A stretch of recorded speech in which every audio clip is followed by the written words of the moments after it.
the lower consciousness, you need religion. You need belief because that's how you operate. As you become more advanced, you grow out of that. And when you remove all of it, what you're left with? Spiritual principles. It's basically natural laws. It's physics. They are universal, they're neutral, they are impersonal. Which means you can take that, bring it into your own journey, your own consciousness, and then you can reinvent it based on exactly who you are and where you are. It's being able to observe and interact with how the universe actually works. Without stories, without all of that, it's simply understanding how things work. And then dissecting ourselves, our minds, our emotions, our bodies, our consciousness, and figuring out what's going on here for real. How can I learn to do this? How can I learn to understand and to apply it? How can I do this my way?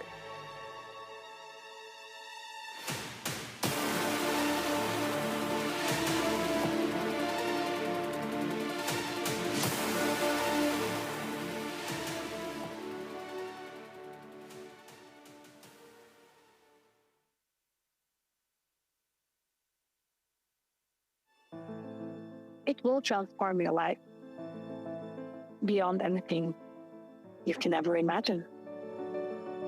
It will make you cry, laugh, hurt, play. It will make you everything, you know? I was so scared of life, so scared of connection, so scared to participate. I didn't know how to, even though I was doing it. And that has been the most beautiful change of my life, to actually move into something completely different. I mean, in a way, it's a before and after, because living in a state where you see a possibility in absolutely everything that happens. Getting in touch with me inside, and I just don't know how to describe it. It's so amazing. I can be the way I am. I don't feel like I have to fit into a certain frame anymore. I couldn't have come here without the assistance of the team into maturation, into being or becoming a man. I really realized, wow, I have become so strong in myself. I constantly move into a more advanced and expanded version of myself. I think the most important thing that I've learned is the principle that you're totally free, there's no rules, but you also have total responsibility, and through that you will actually gain authority in your own life. I'm able to be me. I more readily share from my heart. I more readily share from this place of curiosity and exploration of the universe.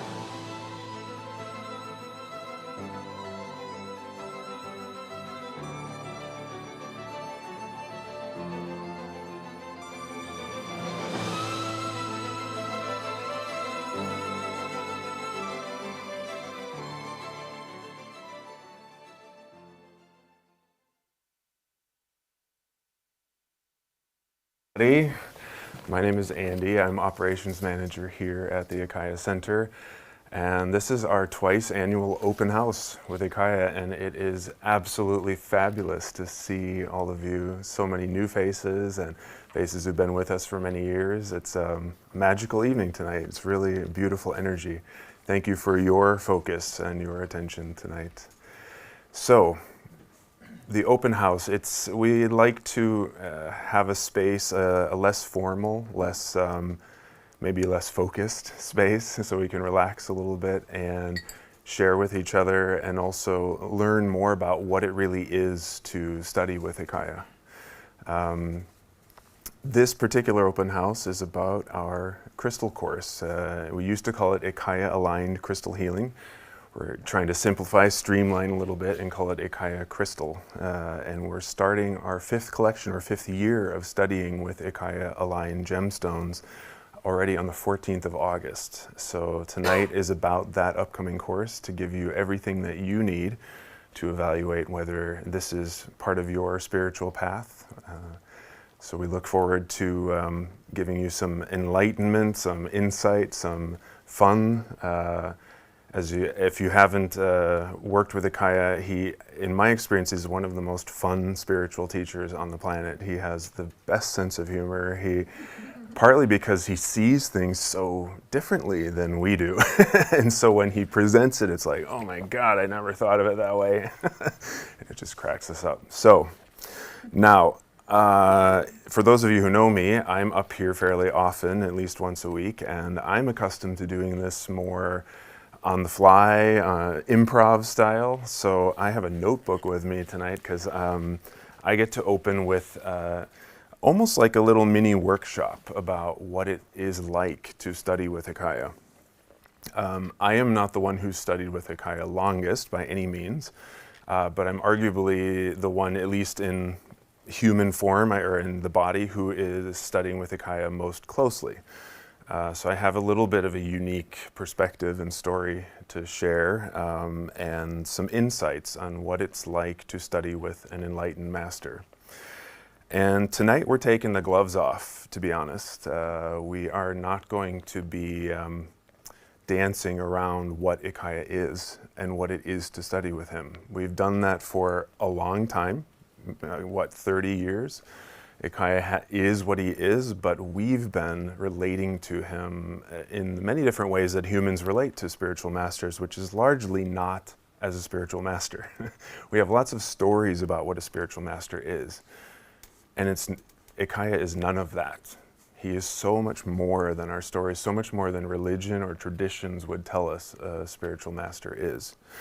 And so that's my job for a few minutes here before IKYA joins us, is to touch on some principles and elements of what it is to study with a truly enlightened, fully realized spiritual master.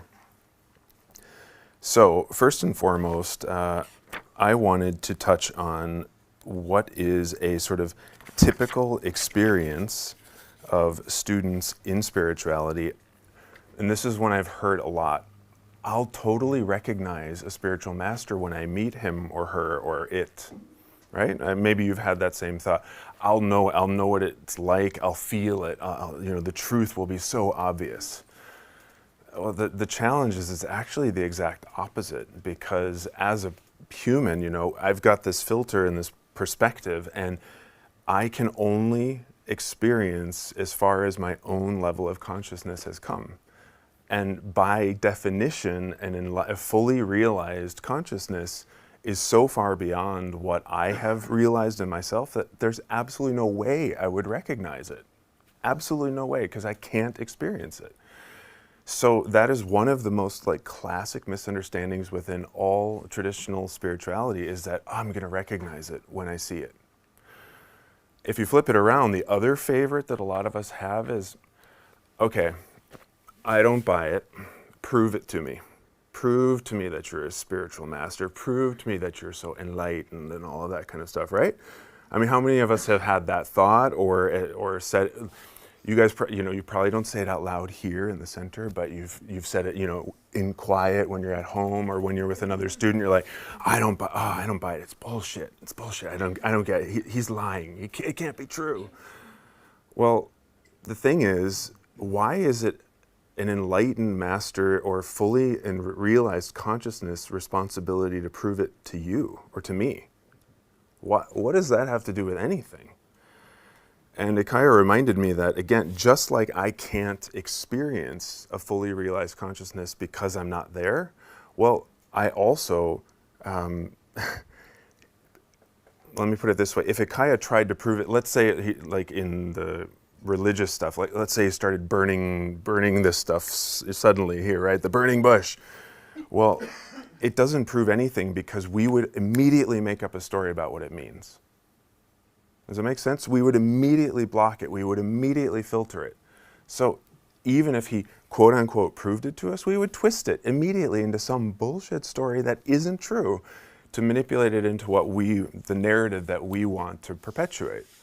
So it's really important. To me, when I was preparing tonight, these were two of the most common misconceptions within spirituality that I wanted to touch on immediately, because they're also two of the places that, as the operations manager here, I get a lot of the, so when people go into resistance, conflict, denial, they, yeah, again, the I don't believe IKYA is what he is, or, you know, whatever.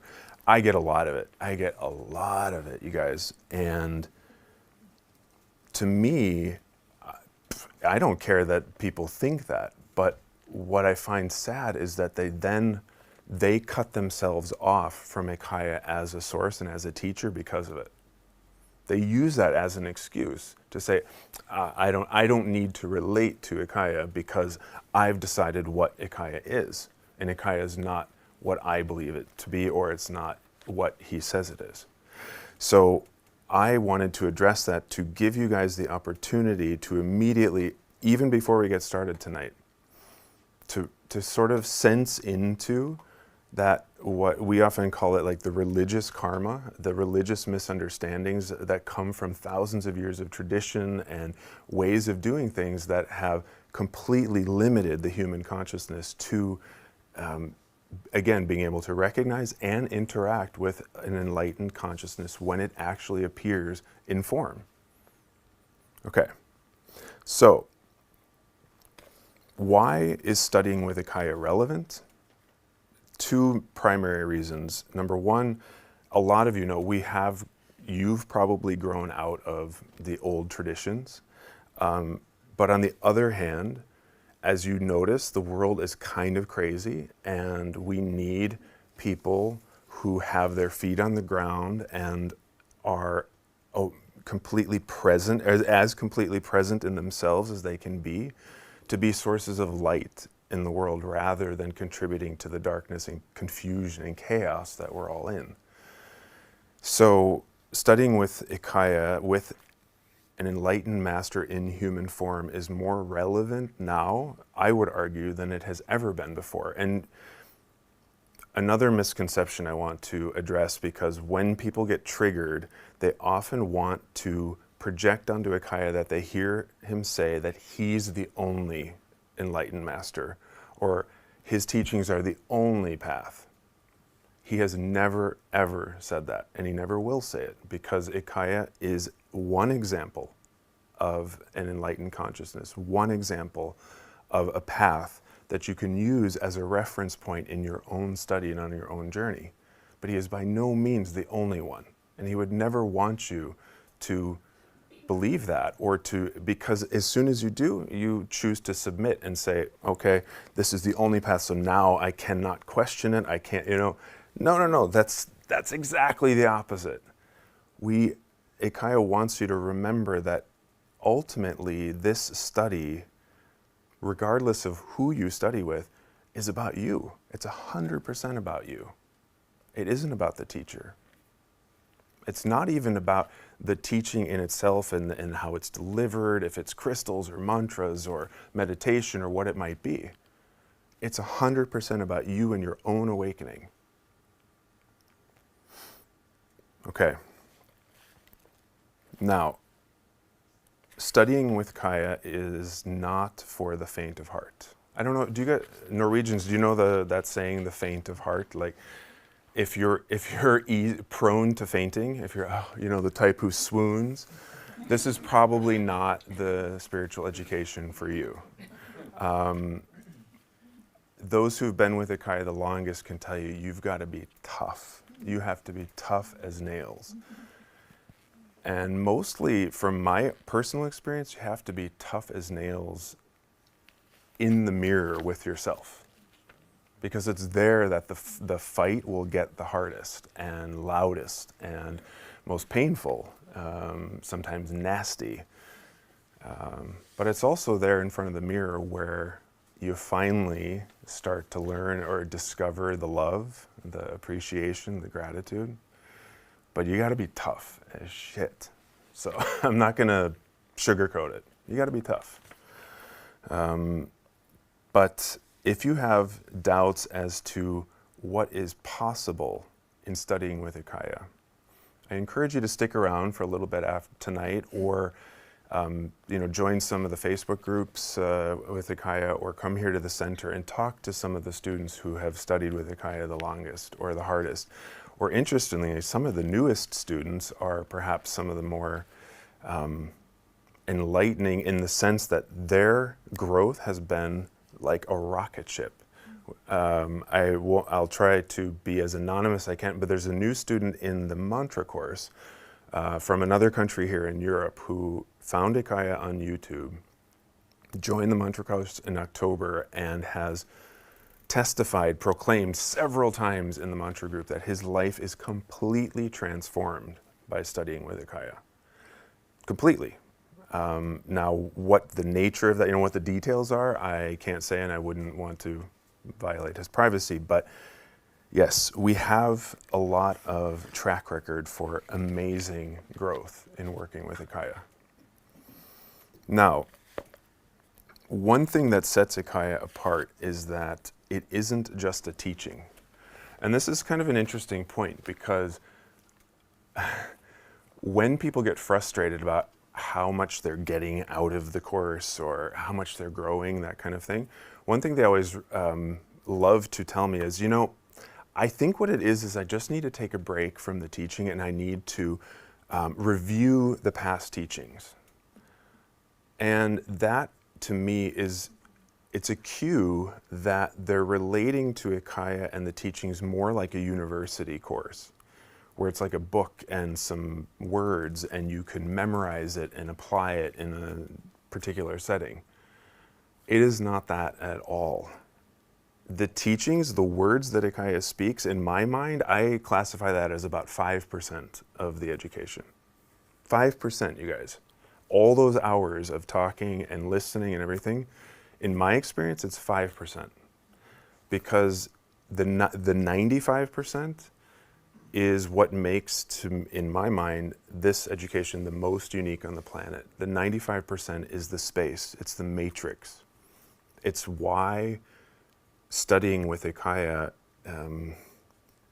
it lives with you, it lives in you, it lives in your life. And that I have not ever heard of before, I've not seen it, and it is far beyond any other education you've ever pursued. So it's understandable that it's difficult to relate to. Like, what does it mean that an education lives in my life? And again, I would say, speak to some other students, because I'll give an example that I have a girlfriend who is in the Crystal course currently, and she's on the other side of the world.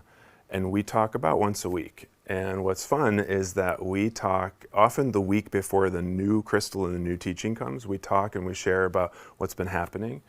And first of all, what's been happening is very similar in our lives, which doesn't make any sense because she lives in a tropical country. I'm in Norway.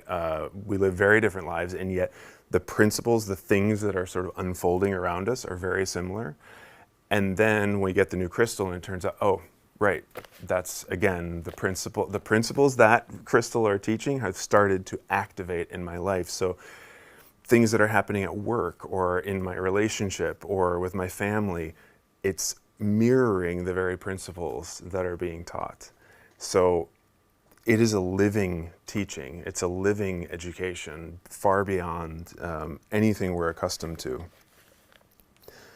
And it's thereby not just an education or a teaching, it's a training.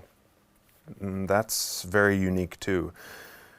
IKYA delivers the teachings twice a month, but then it's a training on how to heal, how to grow, how to expand, how to reach higher into our vertical consciousness. And this course in itself, this education, has evolved, and this current collection we introduced the Ganapati program. Ganapati is Sanskrit for something similar to leader, and some of the students have been picked out as training to become leaders to assist the other students in maximizing what we get out of the course.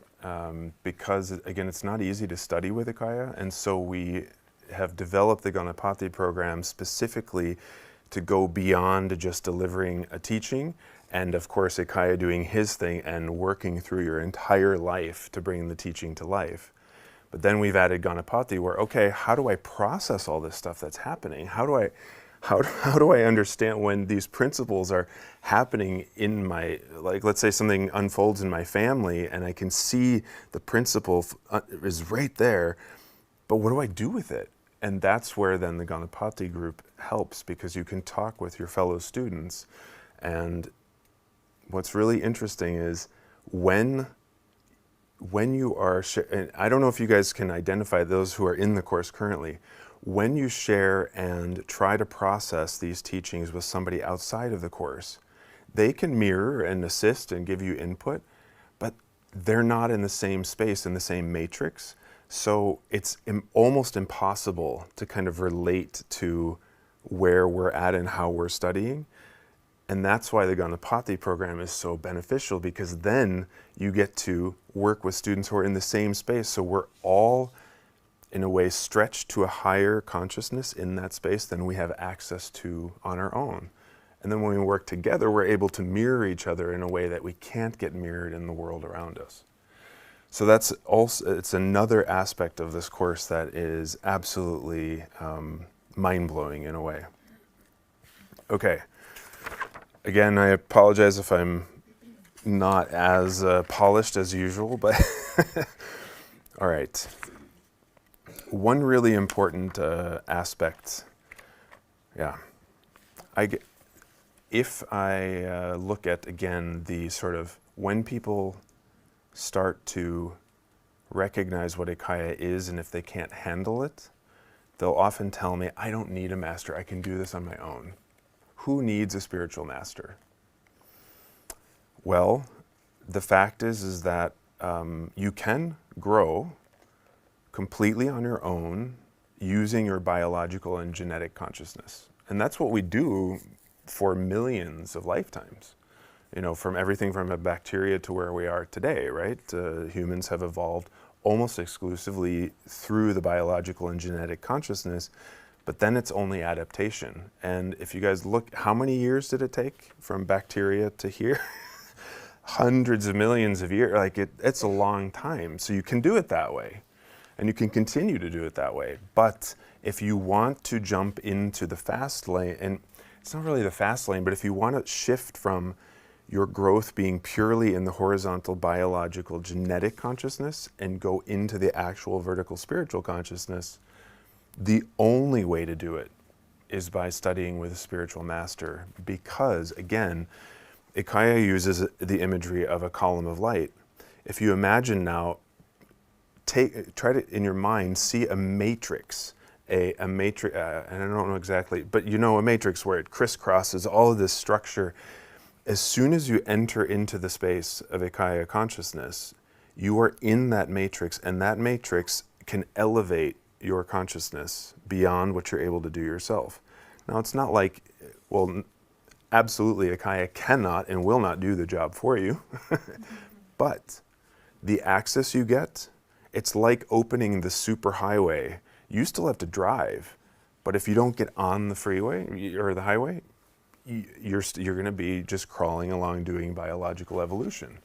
So, yeah, basically the truth is you can't grow spiritually alone. We need the matrix. We need that space where the laws of nature operate a little bit differently, so that we can begin to observe life and how it works for real, beyond our own filtering and misunderstandings. Maybe more like precisely though, when you're in that space, back to also the Ganapati program, the mirroring that we get in the IKYA consciousness, and this is really unique, you guys. When we're out in life, we get mirrored, right? I mean, you guys we know about mirroring. You get mirrored out in life, but you get mirrored only by, from what you're projecting out. So you're only going to see in the mirror your own actual level of evolution at this moment. And again, that's why it's so slow, because you're basically only seeing your own misunderstandings and what little you have learned so far. And you adapt and adjust a little bit, and you'll just crawl along. But when you're in the IKYA consciousness, then you get mirrored as the full potential of what you are. Your fully realized self is what IKYA mirrors back. So if you imagine, if a normal mirror, you see yourself, right? And you move left, it moves that same direction. So imagine now the mirror where IKYA is there, but it's your fully realized self that is there, so that you move around like this, back and forth or whatever. Well, you'll see that it moves very differently. So the learning in how you, let's take the, like, how would I move, how would I act in this situation if I understood more, if I could see more of the big picture? When you're with IKYA, that's what gets mirrored. So you can actually, that's why you can accelerate the growth, because you can begin to see, oh my gosh, how would I actually be if I was more realized, or fully realized even? And so the differences become much bigger, and you can study that directly. Whereas in life, you're just getting these little adjustments, these little, all your misunderstandings, all the things that, all these little details that happen in your life, you can learn from them, and you do, and we do. But we know very well, if you look back from when you were a child to now, your growth is maybe huge, but it's also really slow. So, all right, I talked about that, yes. And okay, I think the last thing that I want to touch on, I like the way that when we were preparing, the way we said this, why study with a living master rather than a dead one?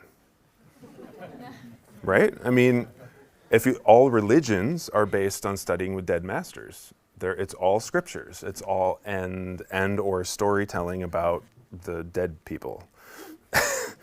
So why is it beneficial to work with a living master in a human form right here, right now?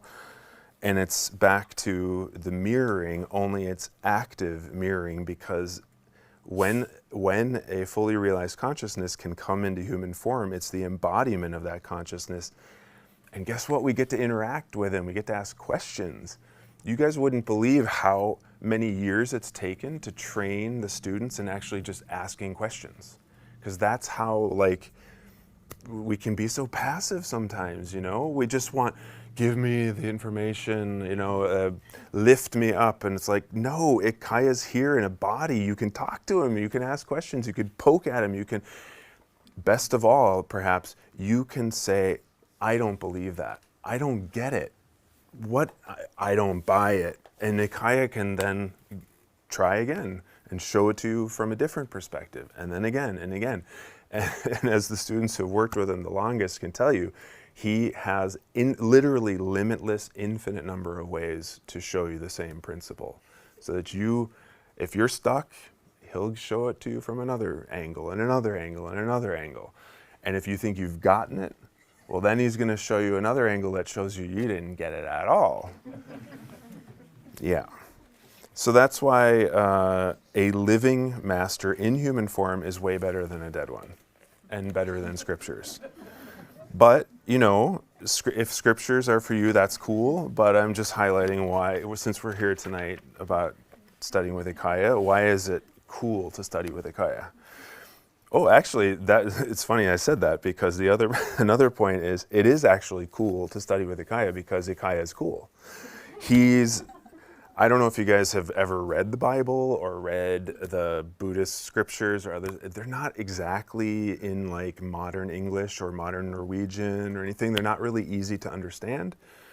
But if you guys are in here, IKYA is super easy to understand, because his body is of this culture. That's why he incarnated in form, to be in the culture, to be able to then meet the potentials that are here today, rather than referring, like, life 2,000 years ago, we have no idea what it was like, right? So why should we be studying writings from 2,000 years ago that have nothing to do with where the human consciousness is today? So that is one argument, at least. So, all right, and very briefly, so that IKYA can get out here, studying with IKYA, there is no belief or dogma. And I know that sounds strange, right? Because spirituality, religion, like, oh, I'm supposed to believe, and if I don't believe, then I should just leave, right? No, it's actually the opposite. If you don't believe, that's fantastic. Doubt everything. Doubt everything IKYA says. Start there. Ask questions, because that's how you will find the truth for yourself. And that's really what this is all about. It's 100% about your own awakening. It's not about taking something that IKYA or any teacher gives you and saying, okay, well, I guess that's it. That must be the truth. No, hell no. No, it's about you. It's about your own understanding. But then when you study with IKYA, there's no limits, because he has no limit to the way that he can present it, what angle he can offer. So your growth thereby is limitless. We all have sort of a scheduled potential growth for any given lifetime, as I've understood it. But when you're working with an enlightened master in form, you can actually go beyond any scheduled potential for a lifetime, which is, to me, it's pretty amazing. Studying with IKYA, you can break through your religious karma, all that crap from the past, and really train towards spiritual freedom. And we say often when we work with IKYA, it's about walking your own path. And that's also part of why,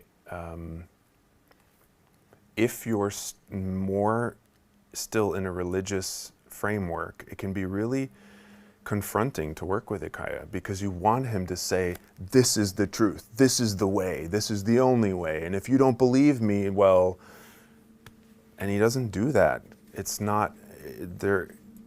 No, it's up to us to walk our own path authentically. So when we then enter the IKYA consciousness, it's not that IKYA is going to do it for us. He's not going to do the work for us. And yeah, it's not that we're going to, it's not IKYA's column that we're going to realize everything. It's in our own column, but we can use the matrix of IKYA's consciousness to climb that ladder a heck of a lot more quickly. And when you study with IKYA, there's no power games and no hierarchy. And for those of you who, I don't know, have experienced it, or perhaps know people who've experienced projecting that kind of power game onto IKYA, it does not work. He just tosses it right back at you. Because again, it's not about submitting to him. It's not about believing. It's about you unpacking and unfolding your own spiritual potential. And yeah. I think the last thing I want to say, and this is a little bit more personal. I have, been very close to IKYA for some time, and I can testify under oath, as we would say in America, my hand on the Bible. How ironic. I can testify under oath that IKYA is the real deal. I have experienced hundreds of times things happening far beyond our sort of known laws of nature that don't make any sense. And yet there it is. And I can share with you that one of the reasons I'm able to be in the role that I am, like play this function in this lifetime, it's kind of hilarious, is that we joke that I have very much like a Walt Disney mind where, weird stuff happens and I'm just like, oh, you mean it's like when the birds come flying and sing on my shoulders, or, the deer start to talk to me or whatever, it's that's the way my mind works. I'm not shy about phenomena or anything, but it also means that I don't get hung up in it. So things happen every single day, you guys, that I don't understand and that don't make sense given the laws of physics and chemistry and all the rest that I'm aware of. And it's, I just want to say that it's the real deal. This is the real deal. And the other thing, and this, I'm going to try not to get too emotional, it's, we talk a lot about spiritual service in this education. And if you're coming from a different tradition or haven't worked with IKYA much and haven't necessarily talked about spiritual service, I'll do my best. But what I want to relate is the other special privilege that I get is to be close and observe what spiritual service really looks like. Because I know as in my own human patterns and things, I want it to be all about sacrifice. I'm going to sacrifice myself, and I'm going to give so much, and I just need to lay down flat, and it's not that at all. But the degree to which, if it were sacrifice, the degree to which it happens is, I don't have words for it. In a sense, like, if it were sacrifice, what he's sacrificing is beyond anything you can imagine. And yet it's not a sacrifice. So I don't know if that makes sense, but it's, just imagine that you are able to give everything, absolutely everything, and you do. That's what I get to be close to, and it's so humbling and so beautiful, and that's what you get to be close to as well when you study with him, and when you really open your heart to what spiritual service is and what you are growing toward, because as he reminds us, that's where we're all going. We're all going to realizing that we are everything and giving everything back to everything. Okay, that feels like the natural point. So I'll be back for some practical things afterward. We are going to have some time for questions, so I encourage you to, if a question comes, try to make a note or something, because it can be helpful to have it clear, and also make sure that you hit what you need to know when you need to know it, but then ask the question afterward, if that makes sense. Okay? All right. Thank you for your time and attention, and I'm going to turn it over to Enlightened Master IKYA. If he's...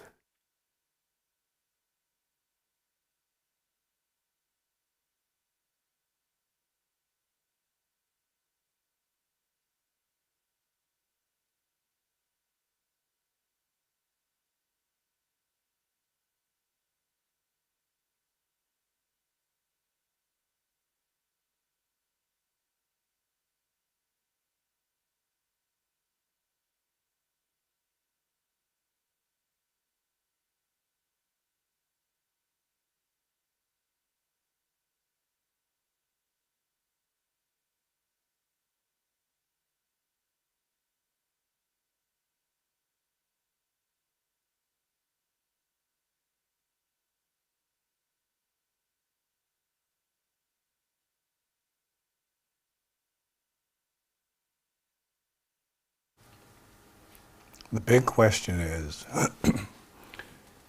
are you ready to be loved?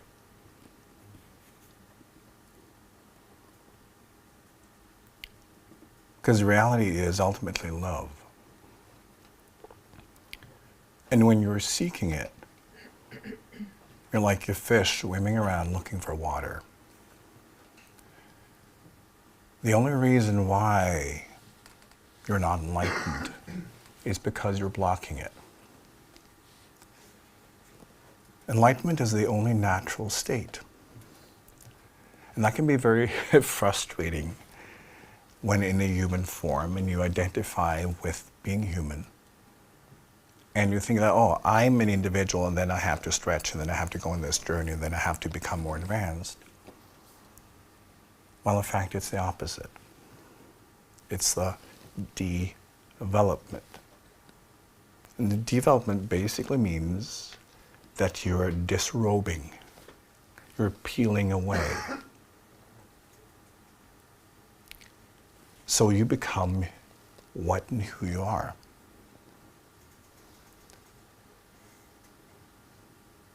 And in the human form, love is the closest we can get to any understanding of what it is about.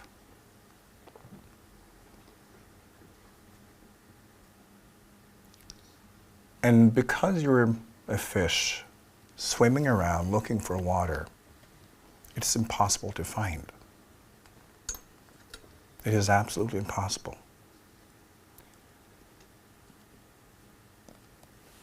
And this is what has driven humans throughout evolution once they started to develop consciousness. Humans understood there is more, we are more than this. But how do we get there? How do we actively kind of penetrate those walls of the self? And humans have tried so many different ways, right? For tens of thousands of years, humans have had spiritual traditions.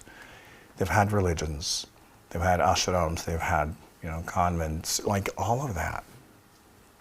People have been dedicating their lives to basically sitting in meditation, going to deep spiritual studies, and still almost nobody have been able to penetrate that wall. Because for as long as you're looking, you're in denial of not only the possibility, but the fact that you already have it. So for each level of consciousness, you actually search a little less. You move into a state of recognition. Because truth is a lot simpler than you think. And this is why I say we always have to make it more complicated to make it credible. It's the only way humans can possibly relate to anything connected to truth. But it takes a lot of kind of pretext, right? You need to go through the most complex journey to be able to understand the simplest thing. And I often refer to, the Japanese aesthetics and the Japanese ideal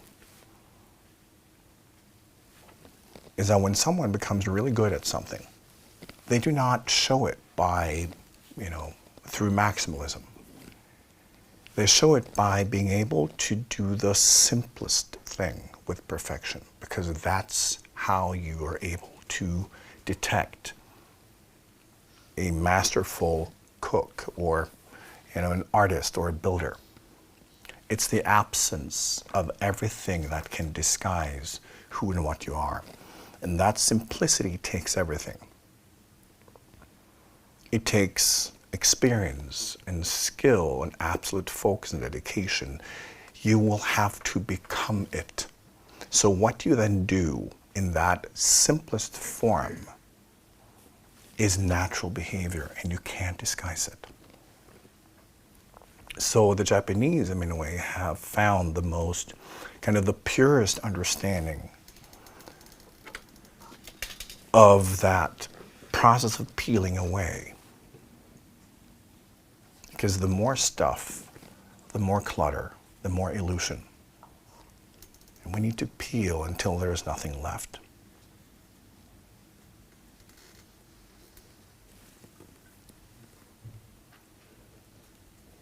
And the human mind is useless. What we go through in our journeys, remember that, it's important to relate to the premise of what we're doing here, is that you are not human. You are a spiritual being incarnating in many forms, and this being one of them. Right? You are an intelligent spiritual being who lost consciousness, and you're basically trying to become yourself again.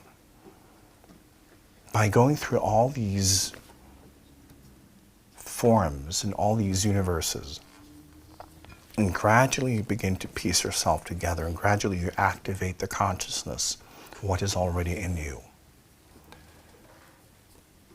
So the trick is really not to learn, it is to unlearn.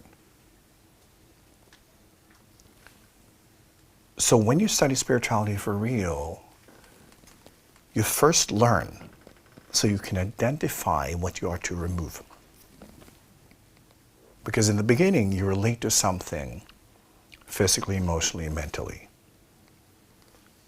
And then you get it, and then you get to the essence of it, and then you take it away, because now it's you. And we do this with every little piece of the puzzle. This is why belief cannot bring you anywhere spiritually. I understand why belief is simple, because you really don't have to do anything, right? You just have to listen to someone who heard someone else explain about an experience someone else had. And then you believe, yeah, that could be true. And that's it. You don't build your skills. You don't build you. Spiritual awakening is a process where you basically build and break yourself down at the same time. You peel away illusion so that truth will come forth. So it's basically evolution and devolution at the same time. You're moving forward, but illusion is moving backwards because you're peeling off. When we talk about karma, the easy way to explain karma is the distance between what you believe and what is. So it's not one thing. It is exposed and shown to you whenever life is different from what you think, different from what you believe. And that distance is karma. It's very simple. It's dissonance in you. And life will show that in trillions of different ways, so that you may tune yourself, so that you may move past a misunderstanding here, misunderstanding there, and you gradually become more in tune with life. And that's the peeling process. So what we do in this work, we focus less on the karma, which is also that resistance. There is a reason why you believe instead of relating to what is. Right? So you are in a place of resistance, meaning that you believe your own bullshit. Right? I am right. I know how things work. And that is resistance to the next step. And when that is activated, you will be in a dialogue with life. And you will always lose. And that's the point, because you're always wrong. But what we learn over time, instead of fighting our own resistance or fighting with our resistance or trying to protect it or whatever, we begin to understand that, oh, all right, it's actually the next step of my own unfoldment. Why can't I instead focus on what that is instead of fighting it? And this is where it becomes tricky and where we have to separate the human biological consciousness from the spiritual one, which we call the vertical. In medicine, the definition of consciousness is basically that you are awake. Right? And that's a biological consciousness. It's genetic. It's connected to your body and your brain. And it projects a sort of I-ness in the brain. Because as Andy mentioned, from the state of bacteria to humans, when you look at the human body, it's basically an assemblement of bacteria. It's still bacteria, but a complex congregation. And to operate, it needs identity. It needs a feeling of self. So whatever is going on, whatever the body can experience through itself, through its senses, and its experience and programs and genes, all that will be kind of smashed together, and that will become the consciousness and the experience of self. And often what we do as humans, when we try to move into spiritual work, is that we try to expand that part. We think it's the person. And we think, oh, the person is going to be more spiritual now, which can never happen. Because it's not that consciousness that reaches higher level. It's you, the being you are, that incarnates. So it's different from the biological consciousness.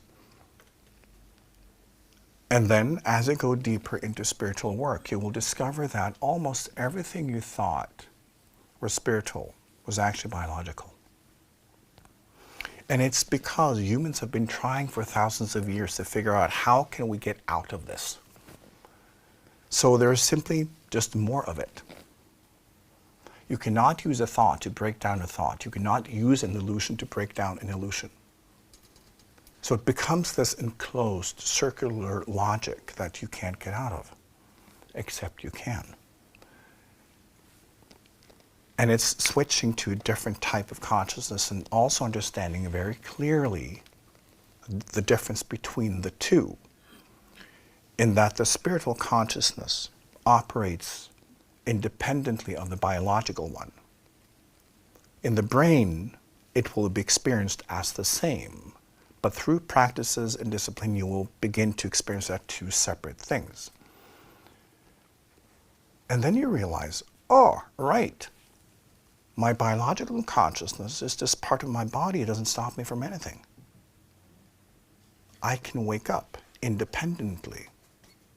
So I can leave my emotions, I can leave my thoughts, I can go past my mind. I can go past my stories and my identity and all of that which I thought I had to purify first.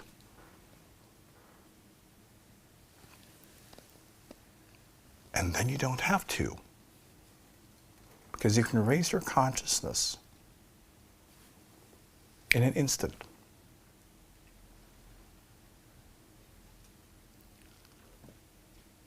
And this is how I train you. I train you, I don't just teach you.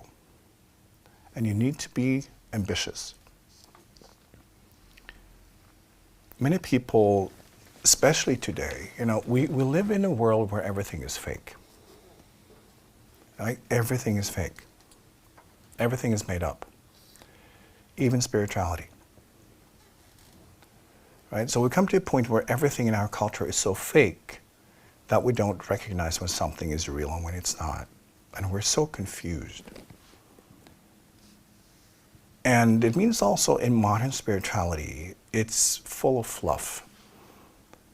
It does not teach what is needed to reach higher consciousness for real, and often taught by people who have no idea of what it is. And it's difficult today because everybody wants to be that person. Everybody wants to, have success spiritually. And yet, we have a tendency to gravitate towards what will nurture our egos, what will nurture and heal our emotions.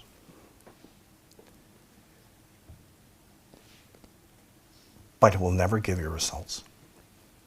You have to aim higher. There's a reason why, when you look at human history, to reach any level of consciousness at all, you would have to sign up in a monastery and never leave. Right? And you would spend your entire life in spiritual training, in prayer, in practices, and there would be nothing else. And then maybe after 40 years, something would begin to happen. And today, people are told, well, you can go to this retreat and boop, there it is. It's not how it works. And this is also why it's so important to peel away belief, because belief stops you from even seeking truth. So I train you to peel away everything. And, when you talk to students, you will hear what they go through. It's tough because humans are addicted to their own state and their own suffering and their own disconnectedness. And when you look at spirituality in general, I often explain this, that when you look at human history, life was extremely tough. Right? It was dirty, it was full of illness, and people didn't have food and they killed each other, and most people died before they were 20. So it was terrible. So of course, when humans discover that there is something inside of me and there is something beyond the human state, of course they wanted to escape, right? Being human was not pleasant. It was extremely difficult. So of course, what people wanted would be practices and stories and religions that could tell them how they can get away. Because that's what you want. And that is a sign of trauma. Right? Humans were traumatized because of the terrible conditions. And today we're traumatized because we live too well. We're still traumatized and confused, and because there's so much bullshit and everything is made up. So humans are actually traumatized more now than ever. And I talked about this also yesterday at the mantra course. But what humans often seek today is dissociation. And dissociation is a psychological reaction to trauma. It means if you are exposed to, it could be violence, it can be different forms of abuse over time. Our genetic response is just try to snap out of it and disconnect and, move into our own fantasies. Remember, throughout human history, one did not have access to painkillers. Life was tough. And it meant people with a vivid imagination, they would have a greater chance of surviving extreme pain and suffering because you could just pretend that it was not happening. And over time, those people survived. The other ones died more often. So this became a genetic programming. So that means today, whenever we are exposed to systemic stress over time, whenever we are exposed to abuse, violence, we will dissociate. We're just pulling the plug and moving into this happy place. And a lot of spirituality is that, but in an organized form. And this is why people have been seeking, I want to get out of here. When you look at all religions, that's the big price. Ending this.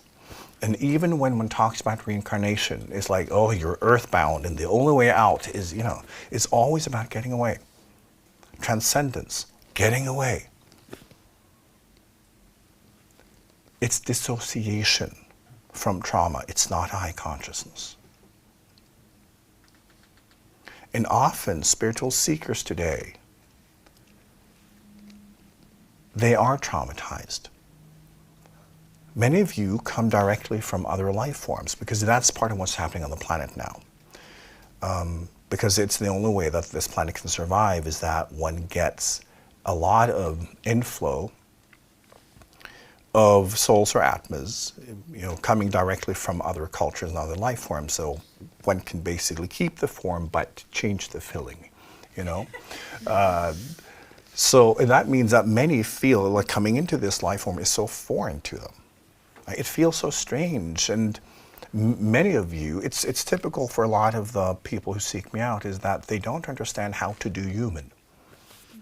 It's just strange. How do we be human? How do these emotions? And everything is just so confusing and weird.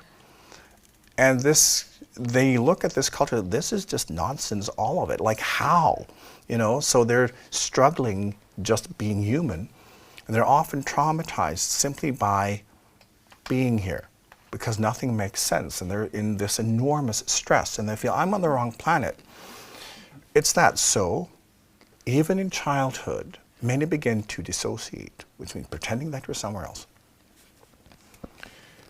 And then you seek out spirituality, which is all about the inner worlds. And when you look at the whole kind of New Age thing in modern spirituality, it's like living in your fantasy land. Right? Making up a better reality filled with beauty and wonderful beings, and those are all your friends and you're chosen, you're very special. It's dissociation. It's not high consciousness. Okay? So recognize that many people who seek modern spirituality do it from a place of trauma. not from spiritual ambition, not from wanting to wake up.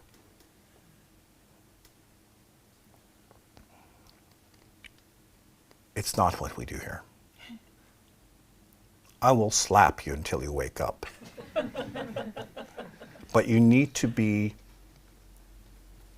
ambitious. You need to want to wake up for real. But just so you can understand, expansion of consciousness simply means the ability to include more, to be able to deal with more at the same time, to interact with more at the same time seamlessly. Because when you expand and you then move into greater understanding of how things work, you can interact with more at the same time. You become part of something greater, and there's no end to that expansion. So it means that you are more present, not less. The dissociation thing is also, many of you will recognize that kind of numbness, right? When things are difficult, and then you meditate, and then you can kind of justify your own numbness. When you feel numb, you're dissociating, and it's having a physical effect. An expansion of spiritual awareness means that you are here even more. You feel more, you sense more, you notice more, you participate more, you care more.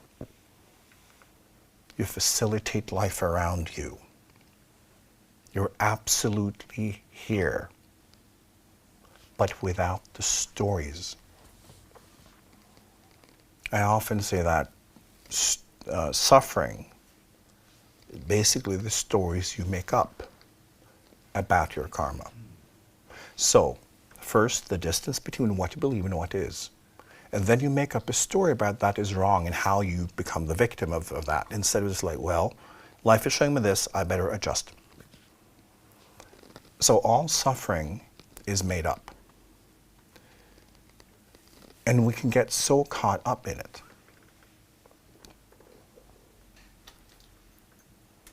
When we want to wake up, we need to set ourselves free from all of this. And dissociation, collective dissociation, is the reason why our culture has turned into like a victim festival, right? It's the greatest thing we can be today, claim victimhood. You win all the time. And people bring that into spirituality. So understand that when you have too much focus on the inner worlds, you're dissociating. Because if you want to see God, you have to see it here. If you can't see it here, you cannot see it anywhere else either. Because you're living in ultimate truth. It is only your stories and your beliefs that stop you from the ultimate experience. And this is why when we train you, it is in your life. It is in reality. And for you to gradually become more aware of reality, be able to move past your own stories about what is happening and into what is actually going on. So you can see what nature, life is expressing and how you can be part of it instead of fighting it. How you can serve it instead of wanting to fill your own needs. Part of expansion is that we also heal. Not because necessarily we actively heal, but because we grow out of the notion that there is something wrong. When we take responsibility, we begin to heal. In all old scars, there is a victim story. In all old scars are you not doing your job. You did not assemble the furniture correctly. So it's scarred. It's not up to others. It's all up to you. And you learn how to do it. The more stuff you have in your past, you will be limited and you can't be in the here and now. It's impossible to be here now if your consciousness is bound up in your past, because when you have something that is unresolved, it will be there. It will be your life story. It will be your identity. It will be part of who you are, how you think. It will become your space. Because you will seek justification. You will try to figure out what's wrong. And you will live your life from the past. And this is why the past, when you have a lot of it, the here and now becomes a mirror. So when you look in the mirror, you see your future. You will just repeat it. Because when you have a story that something is wrong, that someone did something to me, you will not let go until you have reached some form of closure or justification or whatever. These are misunderstandings. These are based on horizontal consciousness. As you grow, you will understand that you're 100% responsible for absolutely everything. And that is what gives you freedom. So you can learn how to be responsible, how to work with nature. And it's very simple. It's not very complicated. We have to move out of our state of disconnect and dissociation. Because of course, when we dissociate and we live in our own fantasy, it's even more difficult to learn how to be productive in reality. I often compare this to farming. If you want to grow vegetables, if you're trying doing that in the winter, it may be difficult. You may be doing everything right. You have the right equipment, you have the right attitude. You're working very hard and you're so positive, and yet God is punishing you. Right? And this happens a lot because we behave, and basically walk to the beat of our own drum, which never works. So learning about the seasons, learning about how nature expresses itself means that you can learn how to collaborate with nature and thereby get the results you want. And your survival depends on it. And this is why the combination of the vertical and the horizontal is so interesting. Because when you expand spiritually, you will be able to observe how nature works. And then you can place yourself in your efforts correctly. And then nature will respond. Because if you try to, plant vegetables in the winter, nature will do nothing. It's not because you're a bad person. Not even because it needs to teach you a lesson. It's simply you not understanding how nature works. If humans had focused more on learning how things actually work, instead of making up stories about why they're not working. Because think of, when someone's trying to grow vegetables in the winter and they make all these stories about this is God punishing all of us because of this or this, and it's endless. And then you have thousands of years of religion. And then we try to satisfy the gods based on our fantasies. And we end up with, what was quite common. People needed to sacrifice for the sun to get up every morning. And because the sun would rise in the morning, obviously the God liked the sacrifice. It's just nonsense. We need to seek truth. And it's very difficult. And as Andy also mentioned, one of the big challenges we have is that your brain and your mind, your emotions, and your life is not enough. Because remember that your body and your brain is the result of a biological evolution. And your senses and how your brain processes, how your cells operate, are the result of this life form figuring out how to survive. It's only concerned with what we call horizontal survival, which means not dying and procreating and then dying.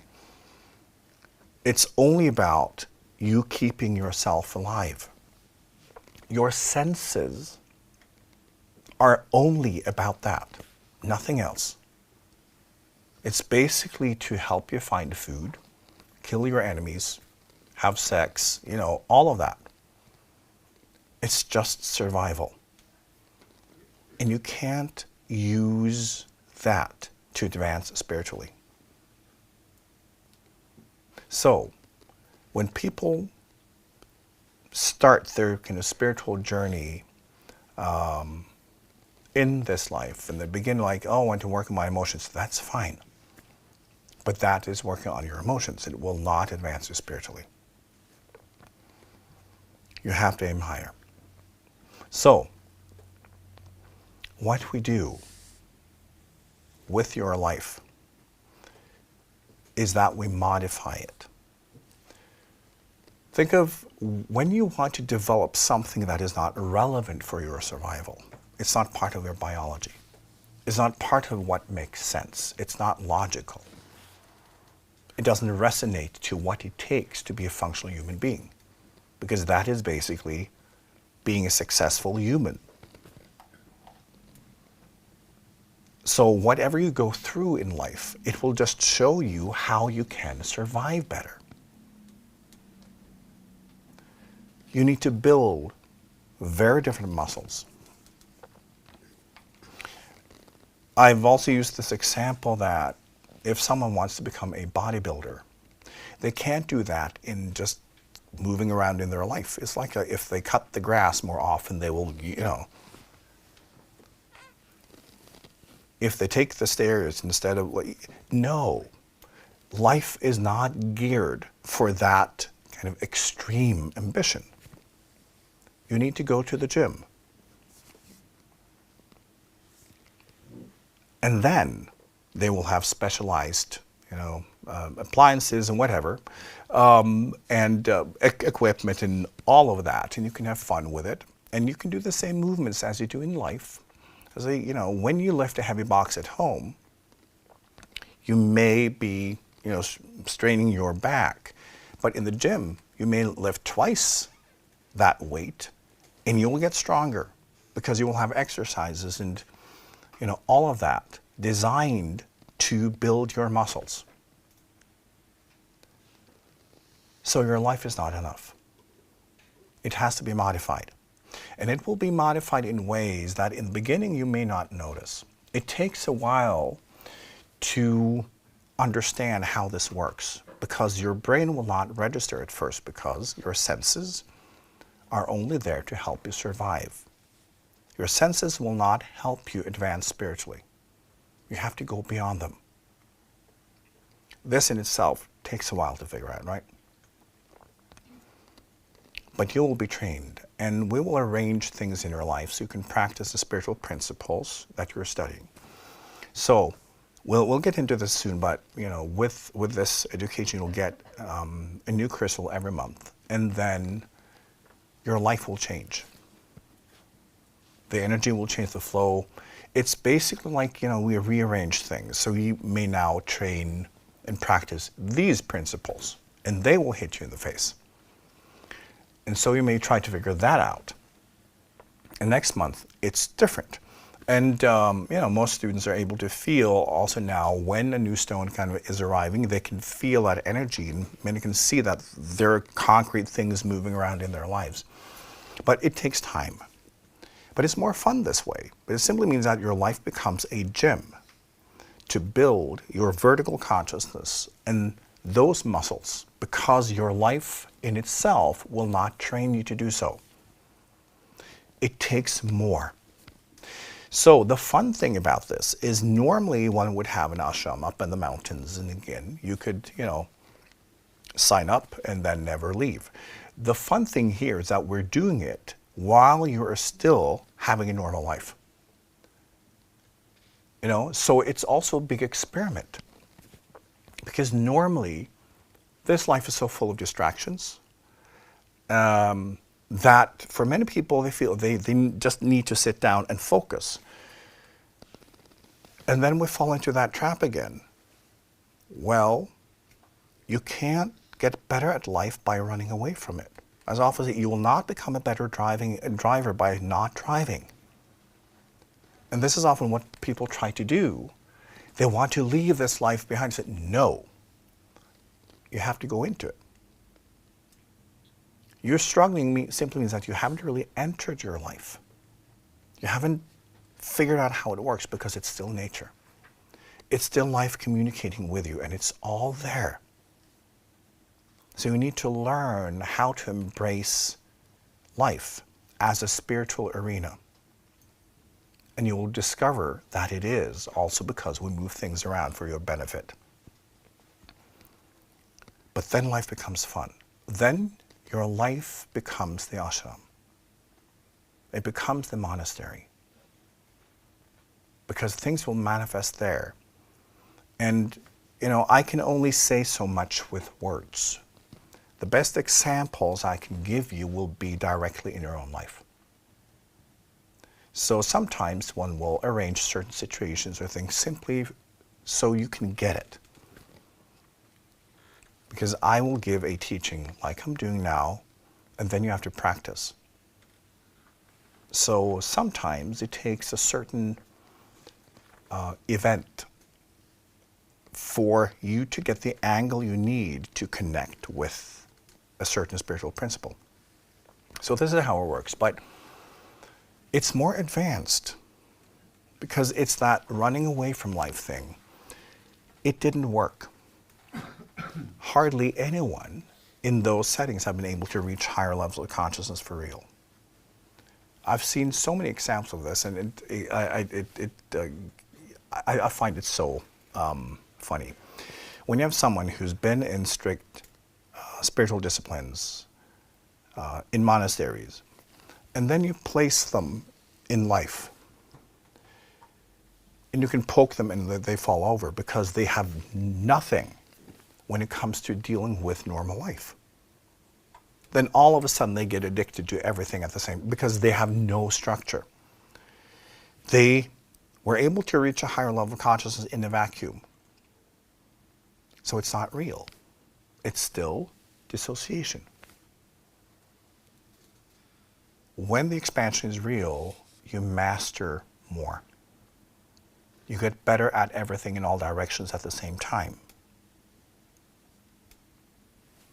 And also then, to keep it real, when you look at your own life and how much you're mastering, and when you look at how big the universe is, and you need to master absolutely everything in all directions at once, it takes more than a weekend course, right? But it's also being realistic about what real spiritual work is. Because today, people have no attention span, they have no focus, they have no patience. This is a lifelong work. I often say that it's basically trying to polish down Mount Everest with a microfiber cloth. You will do it, you will get there, but it will take time.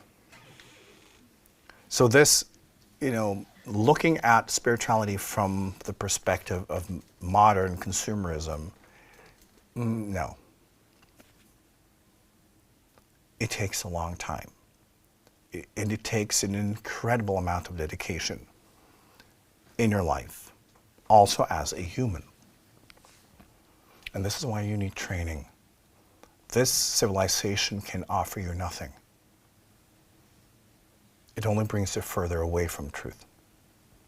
So we have to kind of build you up and teach you how to, how you can build yourself and how you can explore yourself, how you can pull yourself apart and put yourself back together and understand the mechanisms and the principles and the laws of nature and how you can work with it and how you can have fun with it. As I said, we move away from the focus on suffering and please make it stop, that thing, to wow, what haven't I learned yet? So you will move into curiosity and celebration and that everything is interesting. And because this is basically the scientific approach. Just like in the world of science, you want to be wrong. Everybody wants to figure out, that one thing that will prove that everything we previously believed is just bullshit, right? That's what all scientists are truly trying to figure out. And you move into that space yourself where your resistance and your suffering because of your own resistance and your karma becomes less interesting. You become more curious because you're just like, oh, right, that's my resistance. Okay, you know, every time. And then you focus on the interesting part. What is it life is trying to show me that I haven't learned yet? So this is also in this work where we put the emphasis.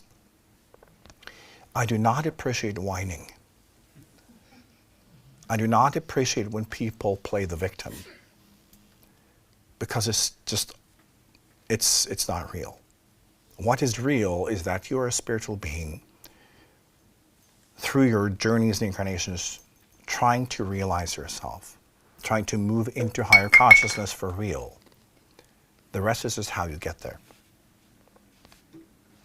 And it's the same thing, you know, when, for instance, you go to the gym. If you've ever been to a gym, or if you ever had any physical exercise, it hurts, right? And if you're really motivated and you really go for it, it hurts a lot. But you know why it's hurting. Because you're building muscles. You're building strength. You're building your health. And that is what you are doing. And the pain is a signal that you are doing it right. If you were exposed to the same type of pain,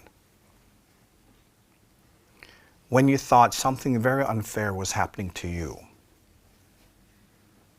you would go to the police so fast, you know, and demand investigation, you know.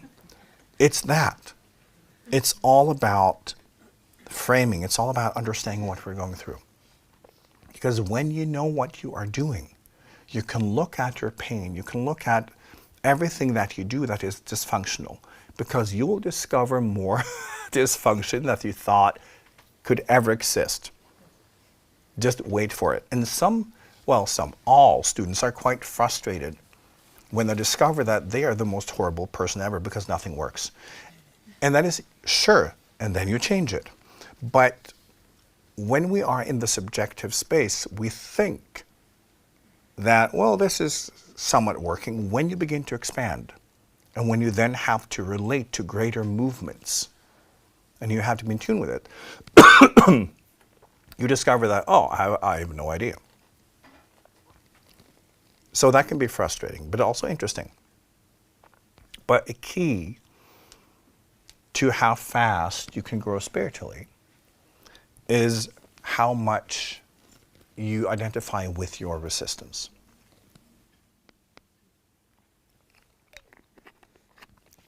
Because you only have so much bandwidth as a human, right? So the level of resistance will determine how fast you move, right? Because if you claim victimhood for everything that happens, it's all you will be doing, right? So once you move past that, and you're at the gym and you realize, oh, right, pain, yes, you know, I'm doing it right. I'm now confronting myself and going past my boundaries. Then you notice the pain, but you're focused on your growth. And you can only grow faster when you tolerate more pain. Because your pain is part of you meeting your own resistance and then releasing it. And you will be releasing it faster and faster and faster. And you will see that some processes in life that, you know, previously may have taken you years, you can do in a day. So you process more quickly so you can move on. Because you ain't got time for that shit. It's like you get to that point where, no, I can't. I've got better things to do with my time than suffer. So you grow out of it, and that's also when you begin to heal for real. Because you begin to see through your own limitations. And then you discover something that is really fascinating. As the expansion of consciousness is just you limiting yourself less. Because when you are a spiritual being, when you are a being of God, all of this is just a misunderstanding.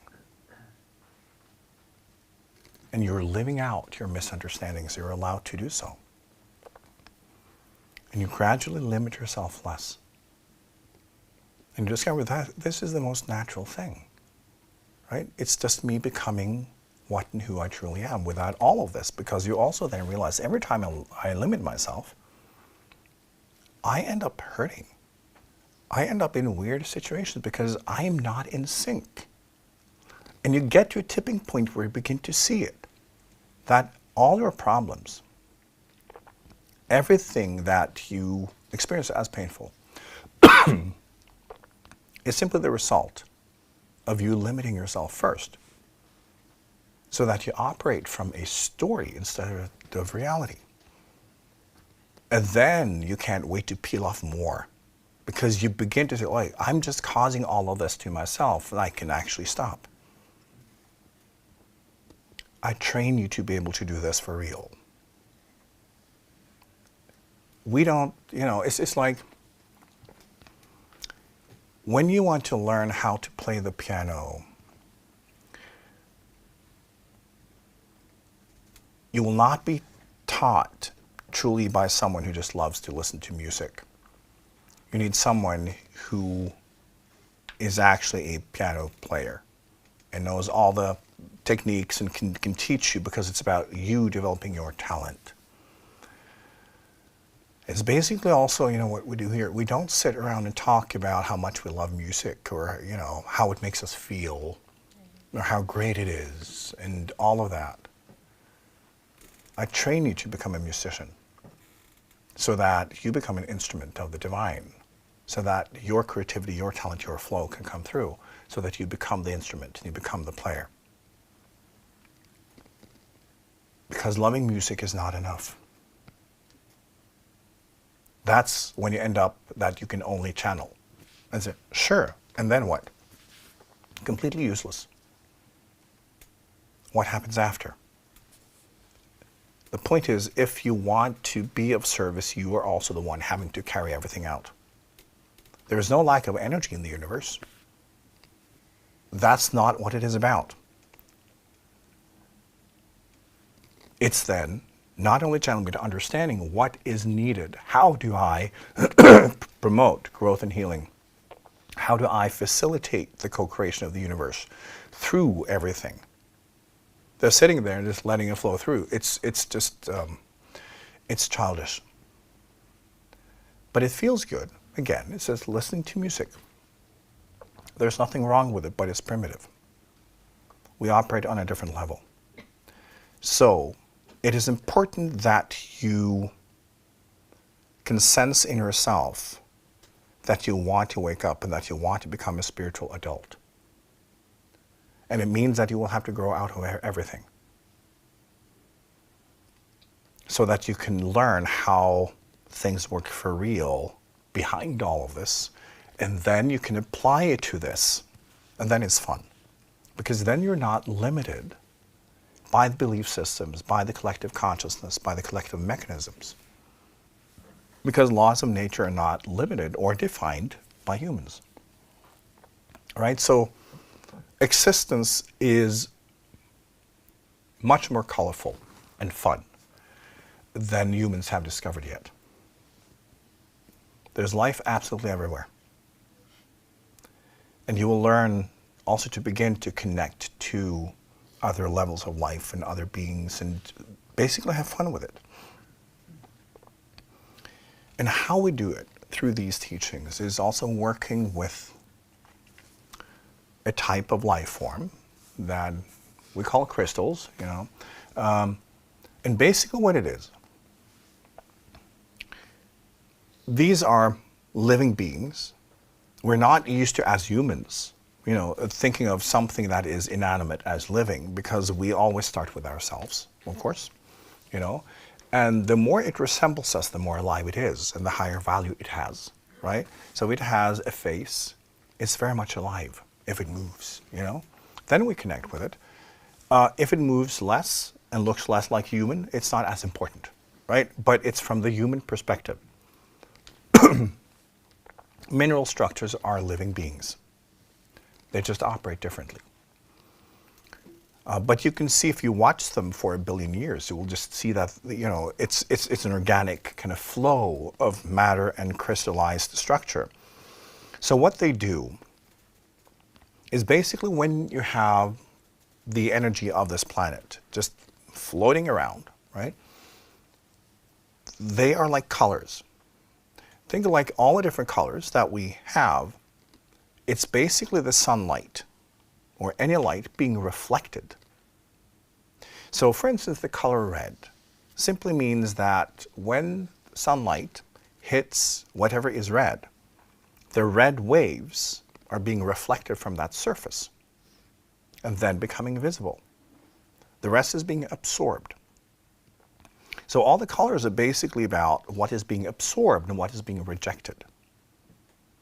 So through different colors, we then get to explore different aspects of the light, because all these colors are part of the sunlight, but they're just being reflected specifically. So when it comes to life flow, life energy, crystals work the same way.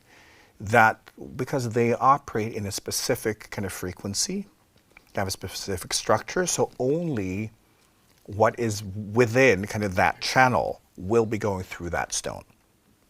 And it means it's a combination then of flow and information that becomes like a chord, just like on the piano, it's like, you know, a chord consisting of different notes, and that will activate something in us because that will hit the same spectrum in us, our energy, our minds, and it will flow through us. So it means it will amplify kind of that particular channel or those particular vibrations in us, because they can only channel that particular energy and information. And then when we work with it, that will be amplified. And because of that, we will start thinking differently. It's like we get a new pair of glasses and we see different things, because how the brain works when it comes to noticing things is whatever is going on in your subconscious, the brain will try to find the outer manifestation of. And it's basically simple.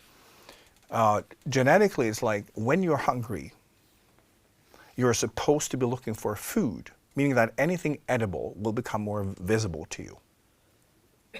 It's that.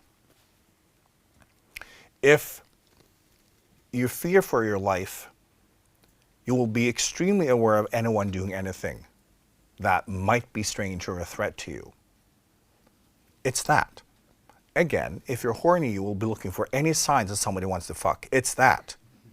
So think of also, as humans evolved and became social beings and more advanced, those senses also became part of how the brain works. So for instance, just think, you know, when you are in a female form, when you get to that age, if you have ever experienced that you want to have children, right? For some women, it can hit them. And from that day on, there are babies everywhere. Wherever they look, there's a fucking baby, right? And it's not like it just happened, it's that the brain will prioritize babies because that's what's going on. So we gravitate towards the outer manifestations of whatever is going on within us. And this is where crystals are wonderful, because they will make that happen. So when we have a crystal that represents a certain spiritual principle or a combination of them, and then I teach you what is this, you know, and we then explore the principles and the angles, you'll have a stone that will amplify that exact kind of energy in you, and it will make your subconscious project into your conscious brain, and you will also see it in your life. So you will gravitate more towards it, because your brain will change priority based on whatever energy is in you, because that's what the brain does. This is how it figures out what's going on. Just like if you want to have a child, you will see babies, right? If you want a certain car, If you decide, I really need that car, you will see it everywhere. It's that thing. So your brain has a way to filter out what is not considered necessary for survival. And survival is whatever has a high priority in the brain. So by using a crystal, it will kind of force and manipulate your natural flow. So you will have subconscious thoughts and feelings that then will turn into attention and focus. It's very simple. So this is basically how it works. You get an extra organ, basically. You get a unit that makes it more fun for you to study, and you're able to learn a lot more, a lot faster than you could without the crystal. Because you get a physical object that will tune you and help your brain, your nervous system, to register what the teachings are about and how that translates to your outer world. Now, and there's an important thing here too. Normally today, crystals are pretty much dead. It's both because of humans and what we do to them, but it's also because crystals can also die. And this is just like when you have a tree and it has leaves. Sometimes they will lose their leaves. And then there will be no life force there. They will just wither and die. But with crystals, they still look the same unless you can see their energy. So the structure is there.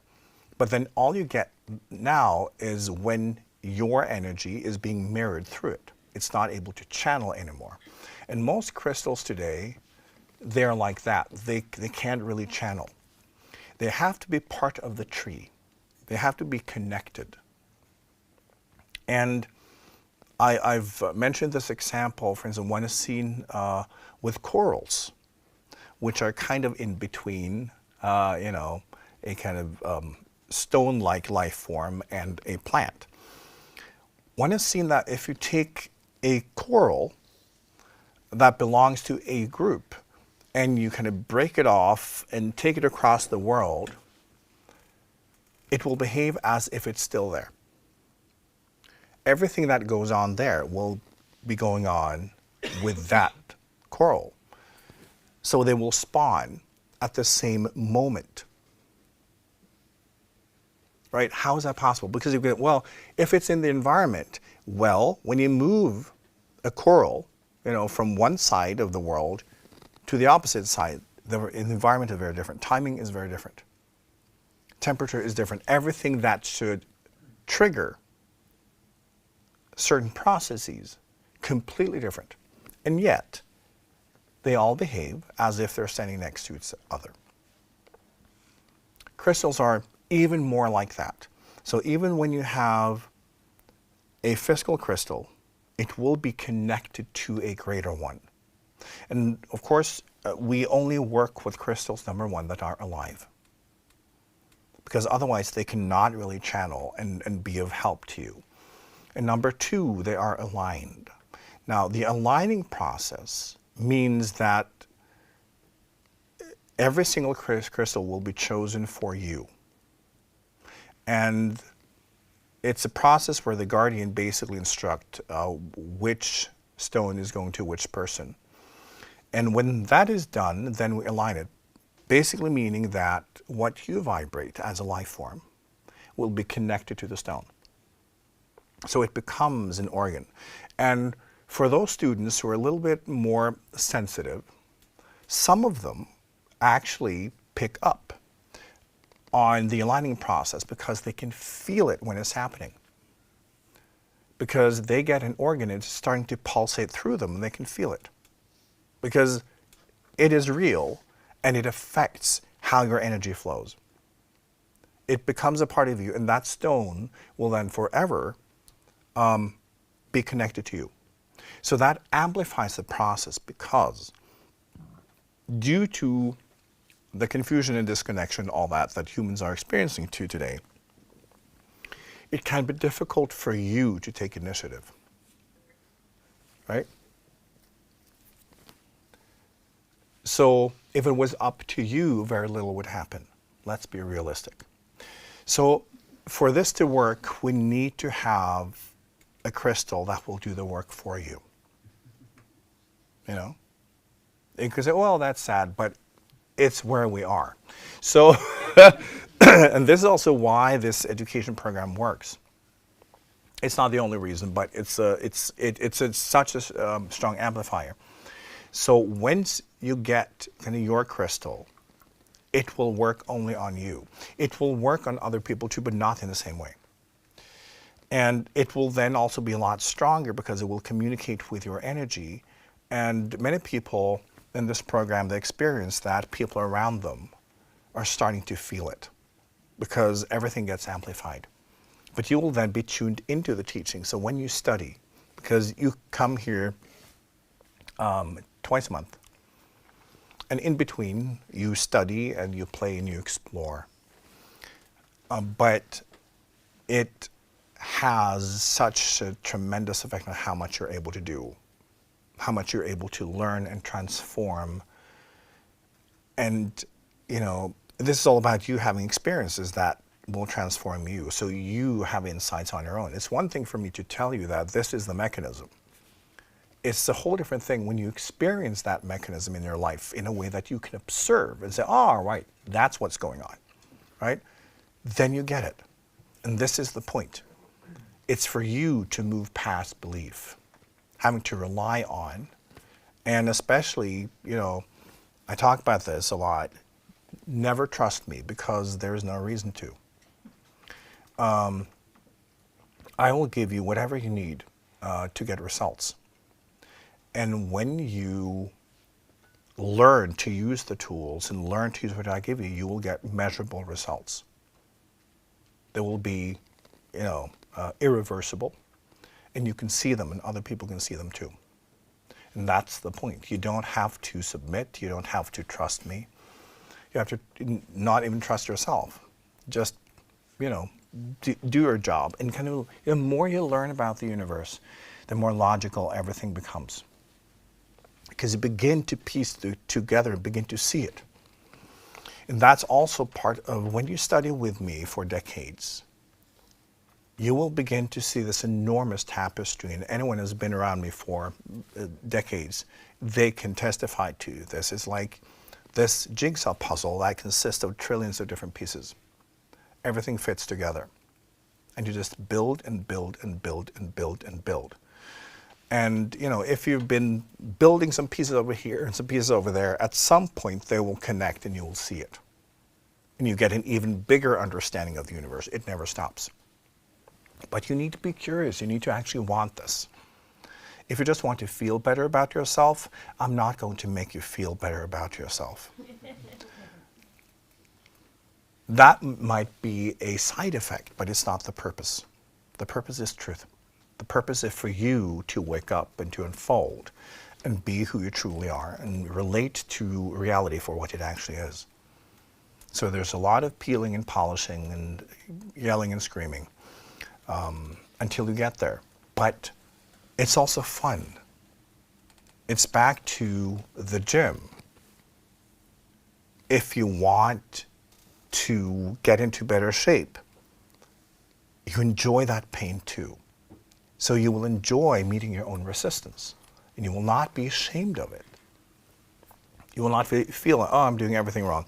You will say, I'm on the right track because this hurts.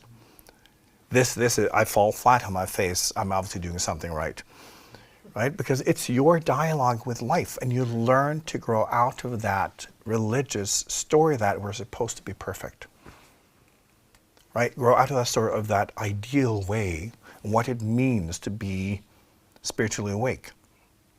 Because those are all made up by people who had no idea. Right? So what religions have tried to teach people is first to show a version of what it means to be human that is so pure and beautiful that no one ever can, you know, fit the description. Christianity has had a lot of success with this. It's first determining almost every natural human behavior as evil. and a sign that you're a sinner, and then you need to repent. Because otherwise you will be punished. And it's all fluff. It's all fluff. There is no punishment in the universe. There's only encouragement. What life does is wherever you are, the only concern we have is, well, where do you go from here? Do you want to see some options? Do you need information on how to maybe try again in a different way? Because life only wants you to unfold, for you to wake up, for you to be who you truly are. There's nothing else going on. Every being in high consciousness, it's all we do. We facilitate this process. I compare this to being a gardener. As a gardener, most plants have no idea what's going on. Yet the gardener finds joy in making the plants thrive and blossom and trying to figure out, this plant made this soil and made this much sunlight, and this may need some more water or shade. And one finds love and joy in that. Just seeing something blossoming, that's the whole point. There are no power games. It's not like a gardener goes around in his garden and says, I'm better than all of you. There's no point to that. It's a labor of love. And the more you wake up, the more you will discover this. And this is also how you set yourself free from spiritual traditions and religions and that way of thinking, because it's harmful. It's blocking you from blossoming. There is nothing stopping you. There are no rules. There are no hidden secrets. The reason why it's hidden is because you're blind and deaf. It's just that. And I will teach you and train you how to become seeing and hearing. Because it's not part of human survival. What you need to see, what you need to listen to are not part of the biological human or human civilization. Right? So you need to build different muscles in a different way, but you will get results. Now, so when you work with these crystals, they will continually vibrate and they will continually inject this energy into you, and you will be marinating in it, which helps you a lot. As I said, it will affect you and then you will gravitate towards the outer manifestations. And that's a lot of fun. And you will learn over time, as your collection kind of grows, that you have a toolbox, right? You will be drawn to one and all of a sudden, and because of the teachings, oh, right, I'm dealing with that thing right now. Because they will also activate themselves. And many feel that, they have them on display, and all of a sudden they can feel that this stone needs to be with me right now. And they can't let go of the thought, because it's not coming from them, it's coming from the stone. Because it's an active, dynamic communication and exchange. So that's also fun. Now, behind this, we also work with what we call guardians. One can call them many different things, but they're basically beings that operate kind of through that particular channel. So, for instance, if you think of each stone as a radio channel, that will be the radio host, right? It's kind of like that. So they're beings who operate, especially with those principles, and they also represent that on this planet and other places. So they will also then be teaching and assisting through that stone. And many will experience them very concretely. Sometimes you can feel it just like a presence or an energy. But it's also up to you to grow into it, right? And open up and to learn how to tune in and how to sense. Because that's also part of the training. We don't have to convince you of anything. Nature already works. We know what we're doing. It's you who, So it's up to you, right? I always say it's like you have to prove yourself to us, not the other way. We already know. You don't. So it's like you have to open up. But the guardians are very present and very playful. Remember that the whole point of all spiritual work is to set you free. That's what we're doing. That's the only purpose of all spiritual work, right? And we don't set ourselves free by being depressed and gloomy, by taking things too seriously. We have to take ourselves very lightly. And this is also, you will see it in yourself when you begin to wake up spiritually. You get to have a sense of humor about everything. Where you used to be triggered, you now just laugh because you see what's going on. It's just funny to you. And you can see the patterns, you can see yourself, and it's very funny. So then just imagine when you are in a high state, we take nothing seriously whatsoever. Because there's no need to.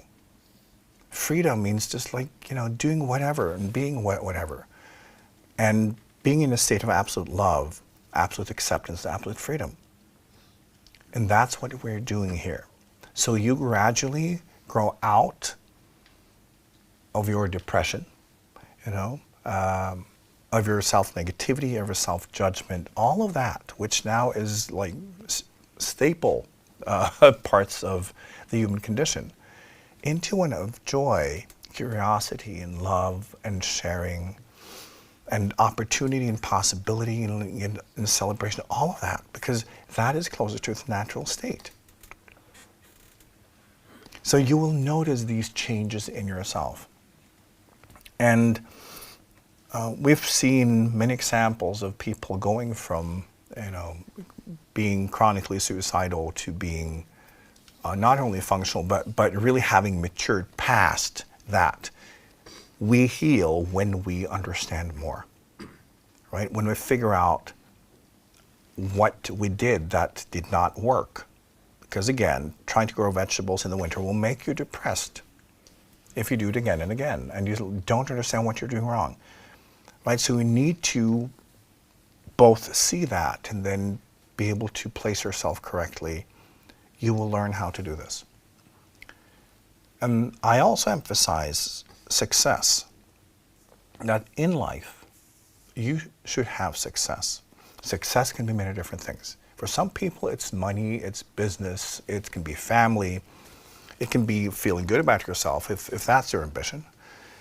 But success is also a sign that you are on the road to mastery.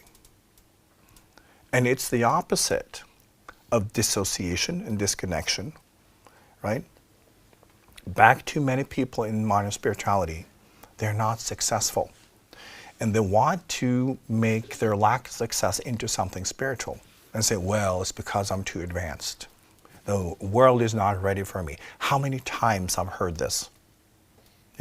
I'm failing simply because I vibrate too high. It's just delusional.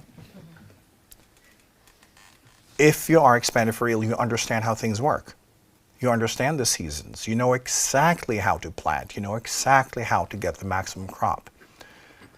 And then it hits you. Life is not a place that is trying to block you or stop you, that is causing suffering. When I learn how to be in harmony with life, I can do anything.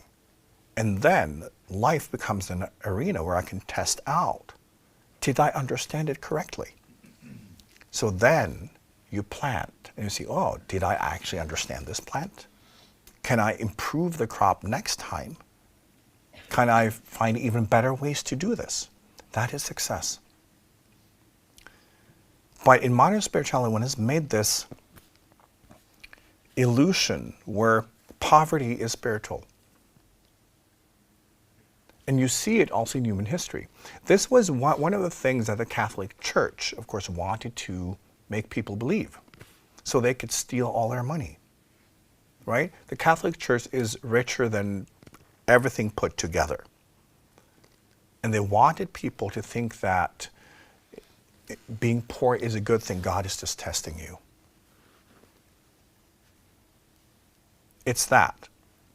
And it's still affecting modern spirituality, where many people feel, well, we should not focus on material things. Why not? If that was not important, why would you incarnate here? Right?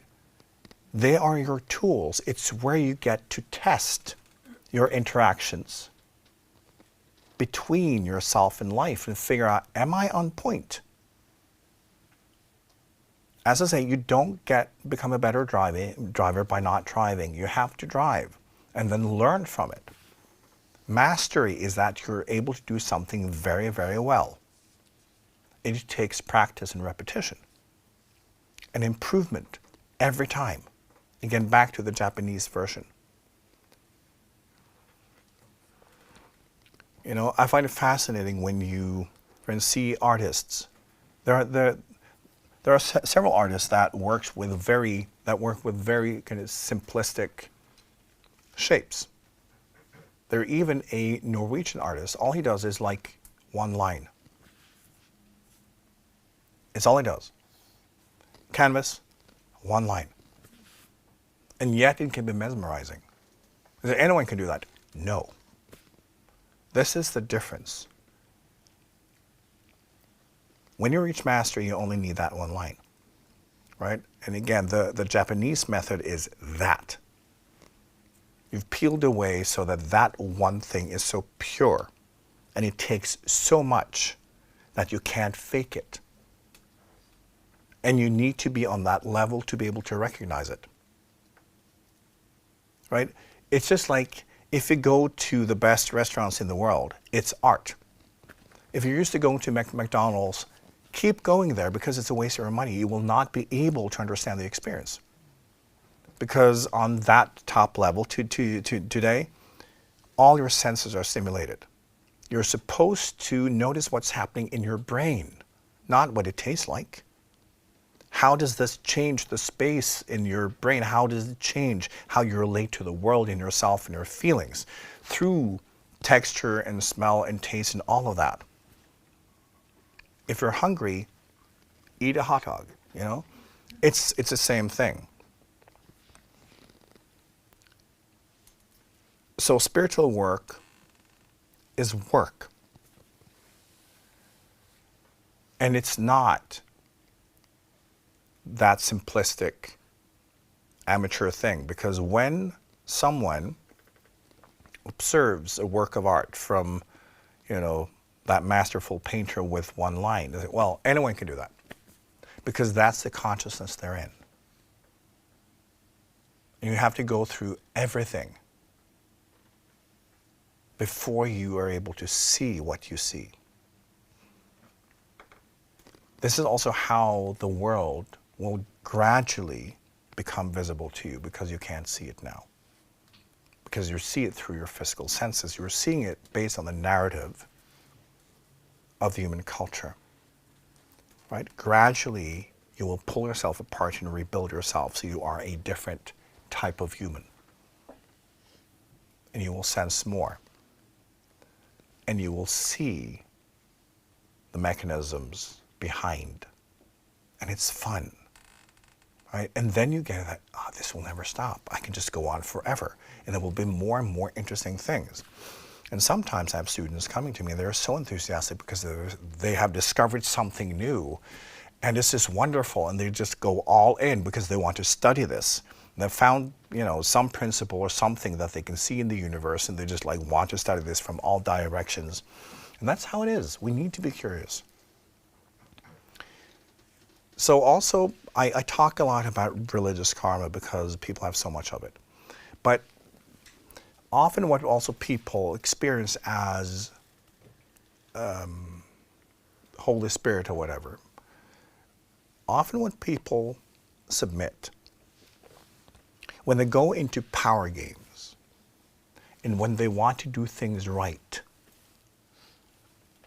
they get the same chemicals as you do as a baby when you're being held by your parents. That's why it feels good. Because now everything is right, and now you're loved. Now you're taken care of. Because you have no power. As a baby, you have no power. You have no strength. But it's not spiritual surrender, it's submission.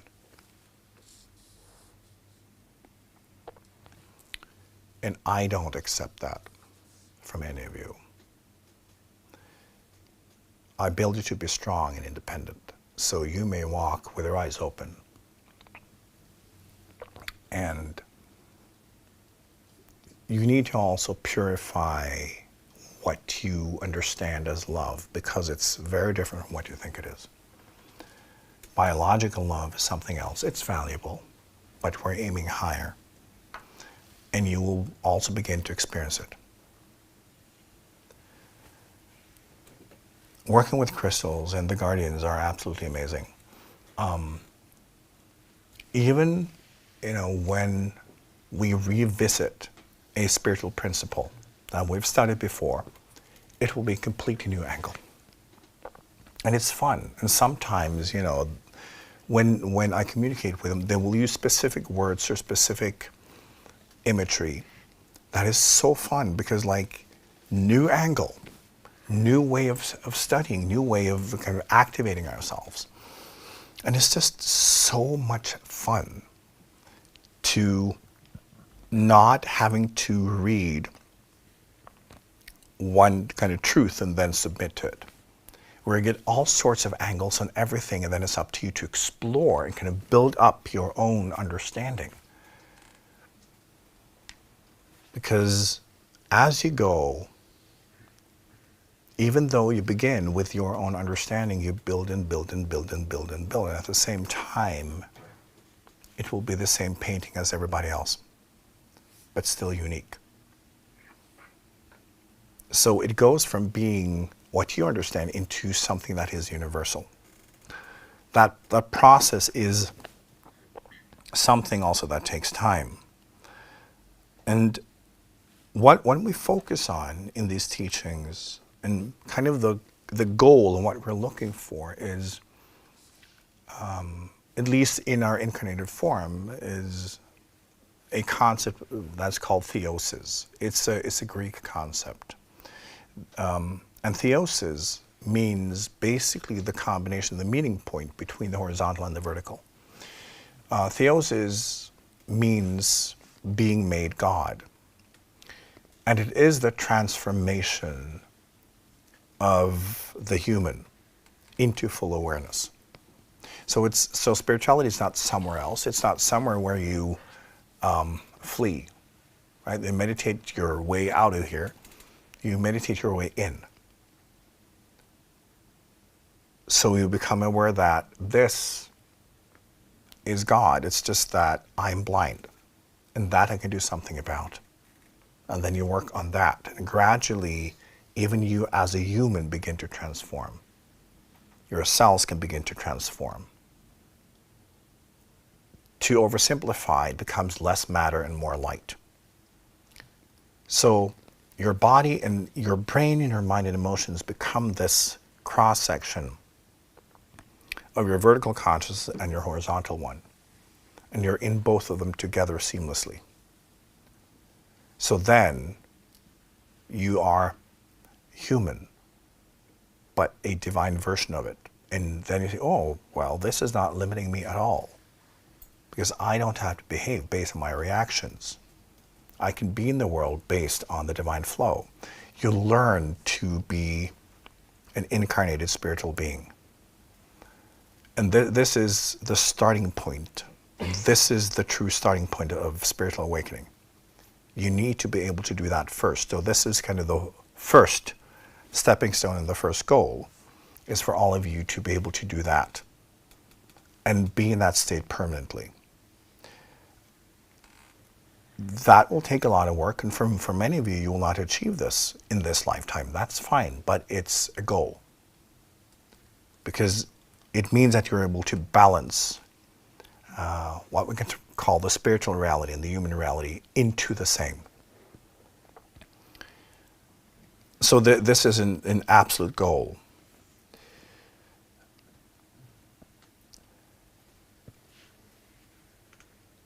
And what we are doing, I think, today is quite a unique approach to spirituality.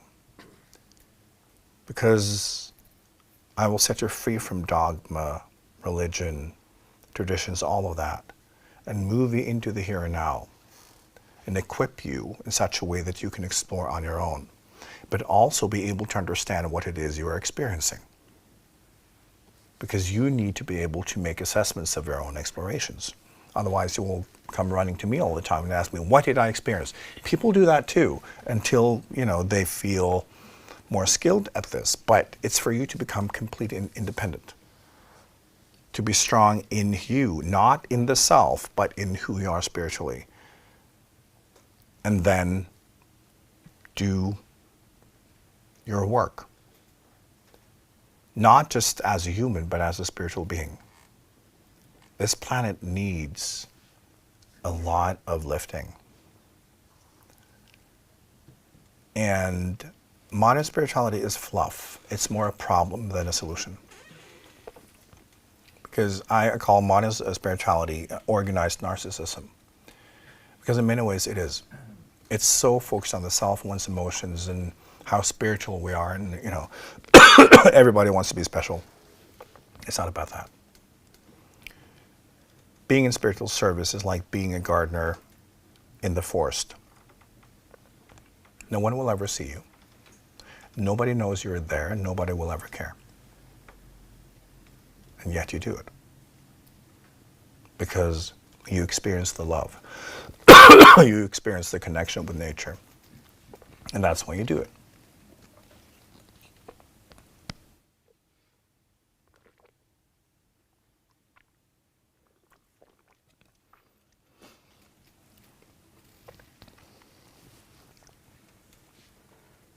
So through this process, you'll let go of everything. I have a little cough today. That's why we brought our cough syrup.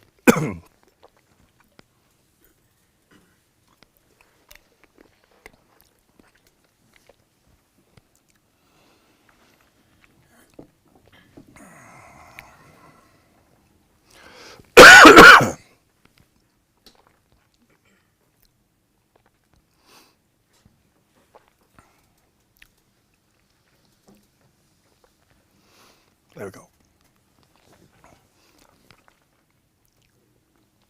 Moving into spiritual adulthood is very different from what you've been told. It's both easier and more difficult at the same time. It's easier because when you stop believing the bullshit and you learn how to do it for real, and you get results that you can measure, that are objective and lasting, it becomes simple. But getting there means you have to fight a lot of your own stuff. Remember that you have so much past that you haven't resolved yet. And until you have resolved it, you will have to work on it. And that can be challenging, but you will. All students experience over time that there is less past and more future. Right? Meaning that you have less baggage and then you have opportunities and you can choose. Because when a lot of your energy is bound up in the past, your dance card is full. You have no choice. Because when you have unresolved stuff, it will be reserved again and again until you resolve it. So it's only when you have resolved your past that you get to have 360 degrees options. Right? It's part of having freedom. Because when you haven't done your homework, it's still there. Right? And no party for you, no graduation party until you've done your homework. It's that simple. So gradually you will experience more freedom. You will learn what a higher consciousness is and how natural it is, but also what to do with it, what is expected in the world. And you will then learn more about how to be in service, how to make a difference. And by that, not posing that, ooh, we're making a difference. It's actually making a difference while nobody's looking. So over years, you build, you become strong, and you get to understand what it is you're doing. You grow out of the human narrative. You grow out of the collective human consciousness and human story. And you begin to incarnate a very different version of what it means to be human and what human life can be. You may experience also that natural laws begin to operate differently around you, because they will. How natural laws operate is a result of your consciousness. The universe is endless, you are not, in your form. This is also why natural laws operate different around me, because I'm not limited by this the same way. So nature has a way of operating slightly differently with different options and possibilities. And many of you will experience the same thing. It's just becoming more natural. So that's really what we're offering. And be ambitious. Allow yourself to be spiritually ambitious.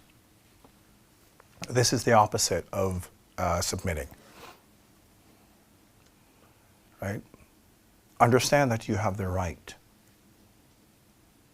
to reach higher consciousness. Nothing can stop you. No one can stop you.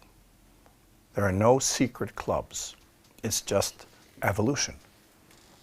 But spiritual evolution operates differently. But you have the opportunity, you have the right, and I will train you.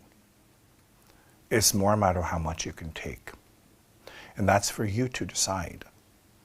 But if you work with me, you will grow, you will heal, you will advance. And then it's just a matter of continuing for you kind of to get the grip and learn how to do this for real, like in yourself, in your life, and then make a difference in the world that actually makes a difference. I think we'll open for questions if you have any. Please, if you have any questions, no matter how stupid they are, it doesn't matter, because, you know, all questions are stupid and no questions are stupid at the same time. So if there's anything you would like to know about this education program or the teachings or whatever, now's your chance. You have one question online already. Who chooses the crystals included in the course, and what are the parameters for the decision? Yes. Now, it's we plan one cycle at a time. Before we began this course, we had about like 3 to 4 cycles planned.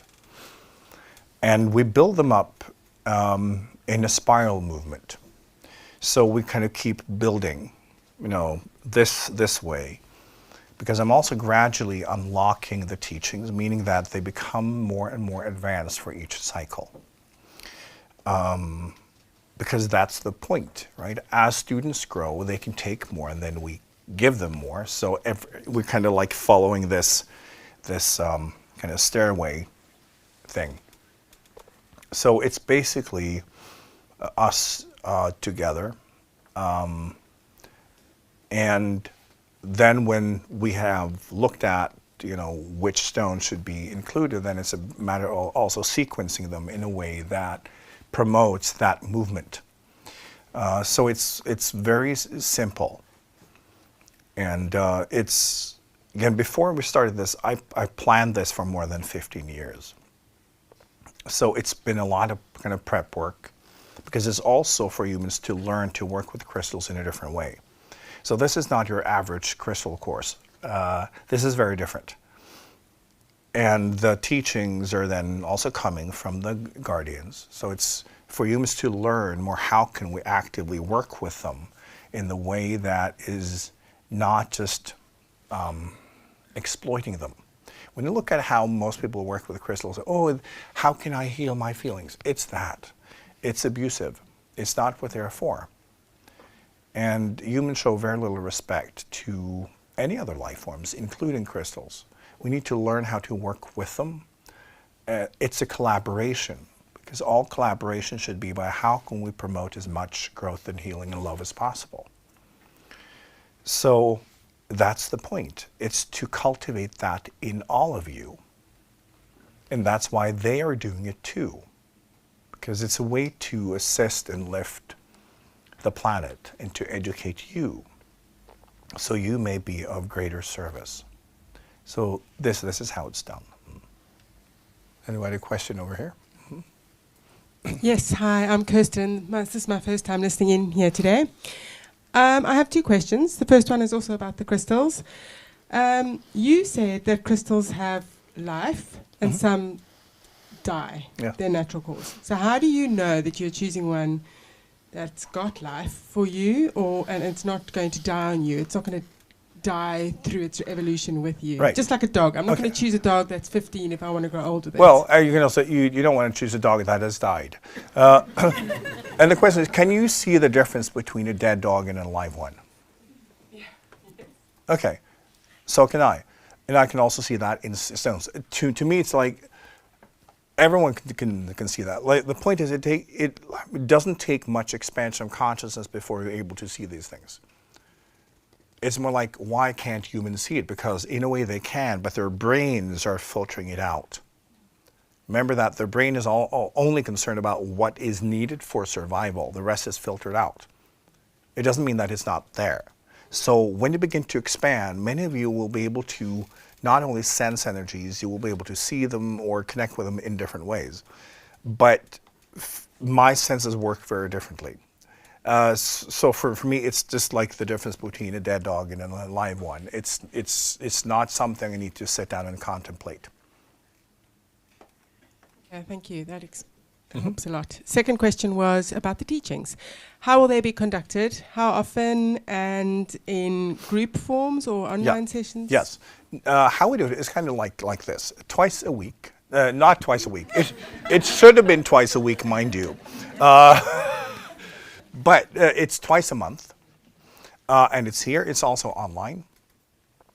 And after that, they are available online, so you can watch them or listen to them as much as you want. And we advise people to at least listen to them as much as possible, because it's not just information, but it's how it assists you in connecting. And often what will happen is when you listen to it several times, you will discover things that you haven't heard before. Because what in the teaching is beyond reach, you can't hear it. Your brain will not focus on that part. So when you have processed more, all of a sudden it's like, was that there the whole time? So it's important that you listen to this and has it as a practice to listen, and to also have daily meditations. Start each day with meditation and listen and all of that. But we'll get into that at the kind of intro evening. We'll have an intro evening before we start, where we will go through how it's done and all of that. But twice a month, and also online for people who can't come here physically, of course. They take part live, or they can see it later, because life sometimes happens.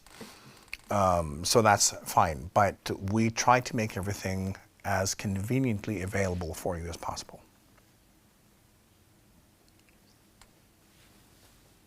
Okay, we have a question from Germany. You have developed a system of vibrational medicine and anatomy called IKYA Therapy that also includes IKYA bodywork and doula and de-armoring. And one of your students in Germany has been receiving IKYA treatments and already seeing changes in herself and life, and wonders how would the crystal course unfold, and would there be a difference between how the crystal course works and how the IKYA treatments are working? Are they complementary? That kind of question. Right. Now, yes, we also work with therapies. And what we do is working with your vibrational anatomy. So we go also beyond the physical body and go into the anatomy of consciousness. Because obviously there is consciousness and there is body, and there's obviously, connection between the two. There are connection between the universe and you, and like how. It is anatomy. Everything is connected and it's manifested. What from the human perspective is, there's just energy, like when you move up, it's concrete. So you have many bodies, many types of bodies, many types of spaces and connections and all of that. So we work with a form of therapy where we treat that. And it also means that we can both align and we can balance in such a way that the flow and the circulation and also the kind of downloads in your karmic process can go more smoothly. And that can also, of course, change manifestations in your life and how you operate as a human. So the point of it is to enable you to focus more on your active spiritual journey and less on the noise. Because there are so many things in life that are completely unnecessary and that are just in the way, so we can also help your whole system of bodies to be more in harmony. So kind of everything can flow through, and that you can be more present to your own life. And of course, these therapies are available. And when you are studying spiritual work, you'll find this in most ashrams and monasteries dedicated to spiritual work, that they also have therapies. Because working with spiritual principles and trying to really dive into true spiritual work, it will activate so much in you. Your karma will speed up, and you will have to speed up how fast you process your karma. And sometimes you will hit a snag or something. So when we need help sometimes to also balance oneself and to really kind of let things settle. So yes, they are wonderful to use as a supplement to assist you in kind of growing and healing faster, and to let kind of all your bodies and your anatomy find kind of harmony in a rapid kind of expanding reality. Hello. So I've had the joy of joining all of the courses so far. And what you said earlier, that like the spiral movement, that the intensity or the teachings are expanding. It's been so much fun to like looking back and seeing how easy it looks from where I am now, and also seeing the new students that are just jumping on to this level where it's like, wow, that it's so available.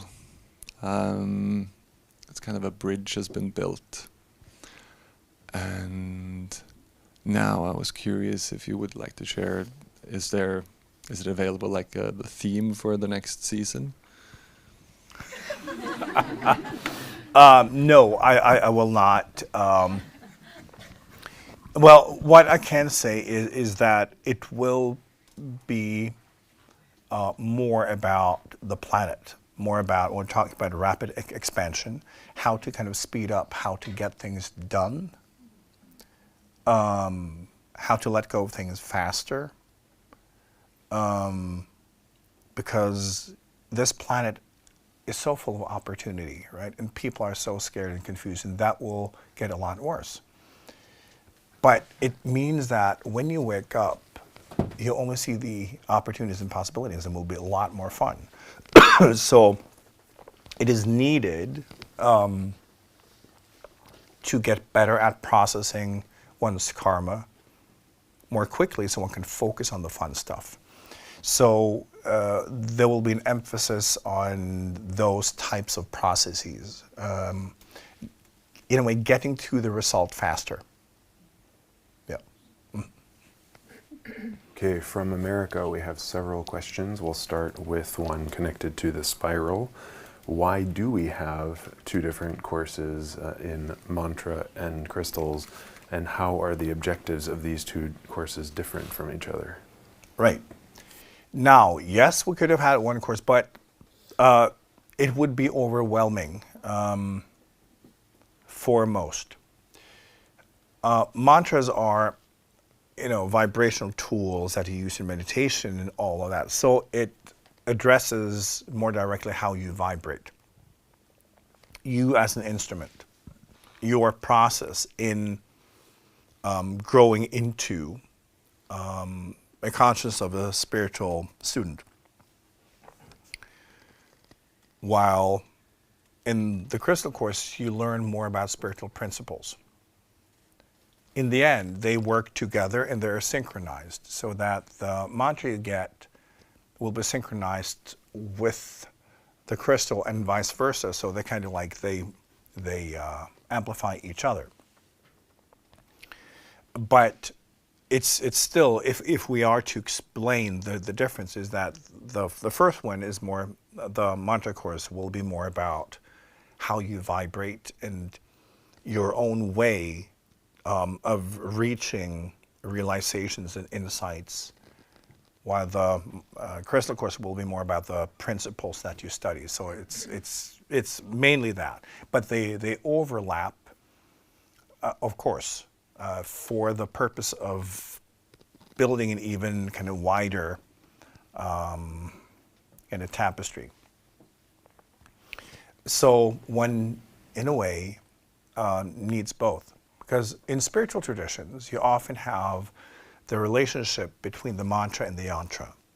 And yantras are often geometrical structures that are supposed to channel certain energy, and that will then assist your mind. And crystals kind of work that way, only much more advanced and much more organically. But having both that practice with a mantra and studying the universe, those have always been kind of the two main approaches. So we've kind of like decided on that model. Okay, back to America. I'm going to read 3 questions in the direction of peeling away our religious karma around enlightenment and enlightened beings, because people may recognize their own question in what she has written here. So first, are you an enlightened being from another realm, maybe called IKYA, and channeled through a Norwegian man who was born on Earth with another name? What is going on in Norway, energetically or spiritually, that you have chosen to incarnate here? And how did you come to be an enlightened being, if that you are, if the man you are did the enlightenment journey, or did you as an enlightened being walk into the man who is the earthly man through whom you are speaking? So yeah. Yeah, okay.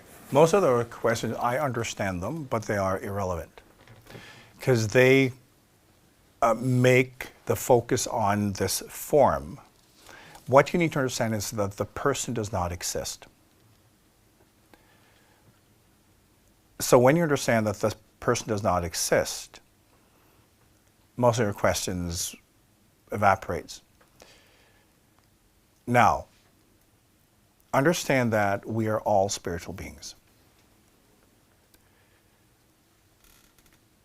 Level of consciousness changes nothing. We're still the same. It's just a matter of how much has been realized. When you are in enlightened consciousness, you see everything as enlightenment. I often say that enlightenment is not about you. It's about everything around you becoming light. You start seeing God in everything and relate to everything as God. It's not about yourself. And the process is very simple. The whole journey of spiritual evolution in each individual. If you can imagine and understand that what you are is something that is completely unique in the universe. It's like you are a specific color, a specific vibration, specific information as a spiritual being. And your whole journey is about unfolding and unlocking what that is. And this is what consciousness is. Because something can exist and be unconscious, right? Just like a person, if you're unconscious, you're just laying there. You can't go to work. You cannot, be productive. The consciousness is really the same thing. It's waking up so what you are can then connect to the universe and be part of it. So as you grow up, And as you unfold spiritually, gradually you will be more connected, and what you are will be available to the universe. And it becomes then a color that is available in all life. So just think that, I oversimplify, but think of it as one more vibration that becomes available and that becomes part of what life is. One more thread in the fabric of life. So it's the activation of what you already are. And this is why the universe and higher beings are more interested in your own unfoldment than you are at this point, because we know. So nobody's from here. So if you ask if I'm from a different realm, we all are. We incarnate in so many different realms. We are everywhere at the same time, really. So there's nothing special about it. It's simply the natural state. And this is why when you see spiritual masters that are real, it's just normal. When they have a need to make it special, make it about themselves, it's because that's where they are. They're still limited by the self. But it's like once you wake up for real and you see the potential, you become a gardener. And you see the seeds and you see the potential and you just want to facilitate that growth. It's what you do. And we all share the same destiny because you will all become gardeners. Enlightenment is inevitable. It's just a matter of time. So in a higher state of consciousness, there is no hierarchy because we see everything from oneness, for real. And it also means that place and space and form disappears as something of value or something of importance. You just project wherever it's necessary. So what you see of me says only something about your own level of consciousness, because you can not see past your own senses and your level. And you will then make up your definition of what I am based on your own senses and your own understanding of how life works. So it says something about you, it says nothing about what I am. And that's how it is. That's also the purpose. As you grow spiritually, what you see in me and through me will be very different. And then you will understand. So, at least for now, try to understand that the person does not exist. And there's a need in the human mind to turn this into a person, because then one can relate to it and understand it and judge it. It's very confusing if it's not that. Right? But this is also part of the exercise. Use your imagination. It will still be your imagination, but it means that you'll be stretching. And over time, you will get it.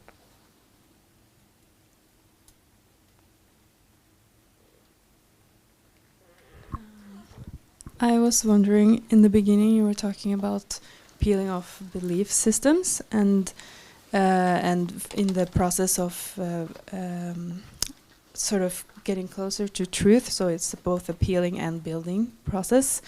And I was wondering, sort of in an ever constant movement of the fabric of the universe, where everything constantly changes, how sort of does it feel when you... So, for example, if you've gone through an episode where life really hit you in the face and taught you, like, this way of operating creates these types of results, and then you sort of had this epiphany of, oh, okay, now, and you adjust, sort of, how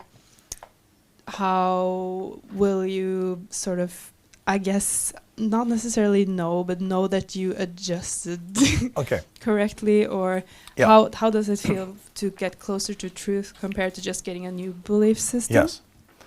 It's an interesting question and an important one. You know, how can we know that something is real? And it's back to, in this culture, it's increasingly difficult because everything is fake.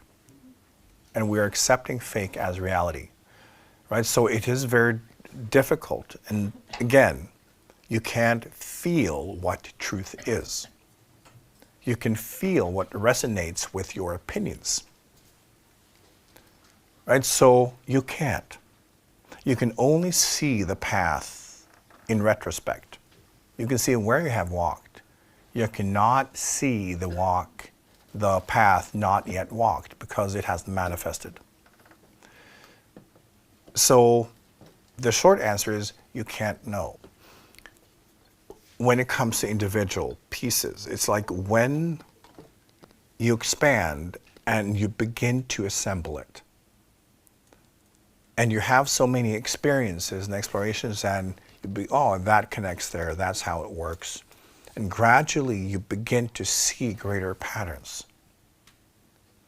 And then you'll see some of the things you thought were absolutely true. It's like, no, they're obviously not because they don't fit in.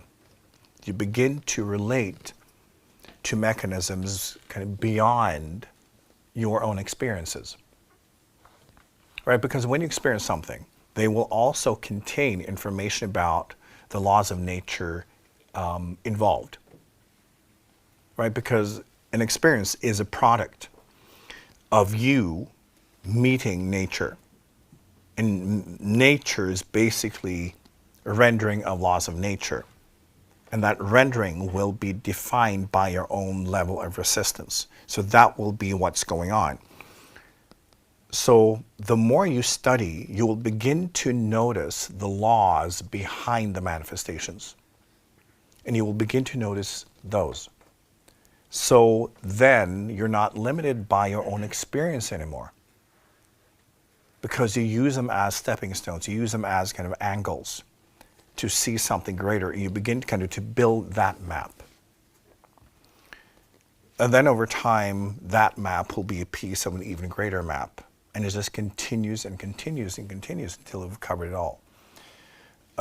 So the kind of further you go, the more you learn to relate to it because you've tested it and you've retested and you retest it and you see the same result every time.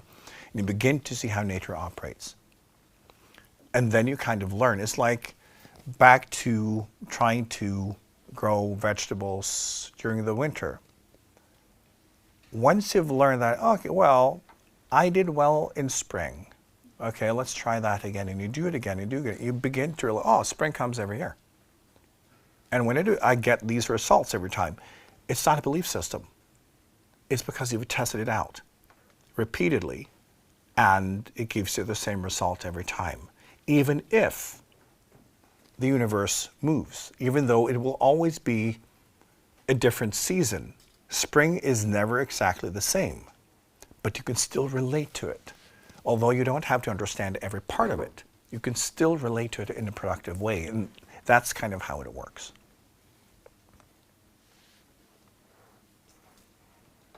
Okay.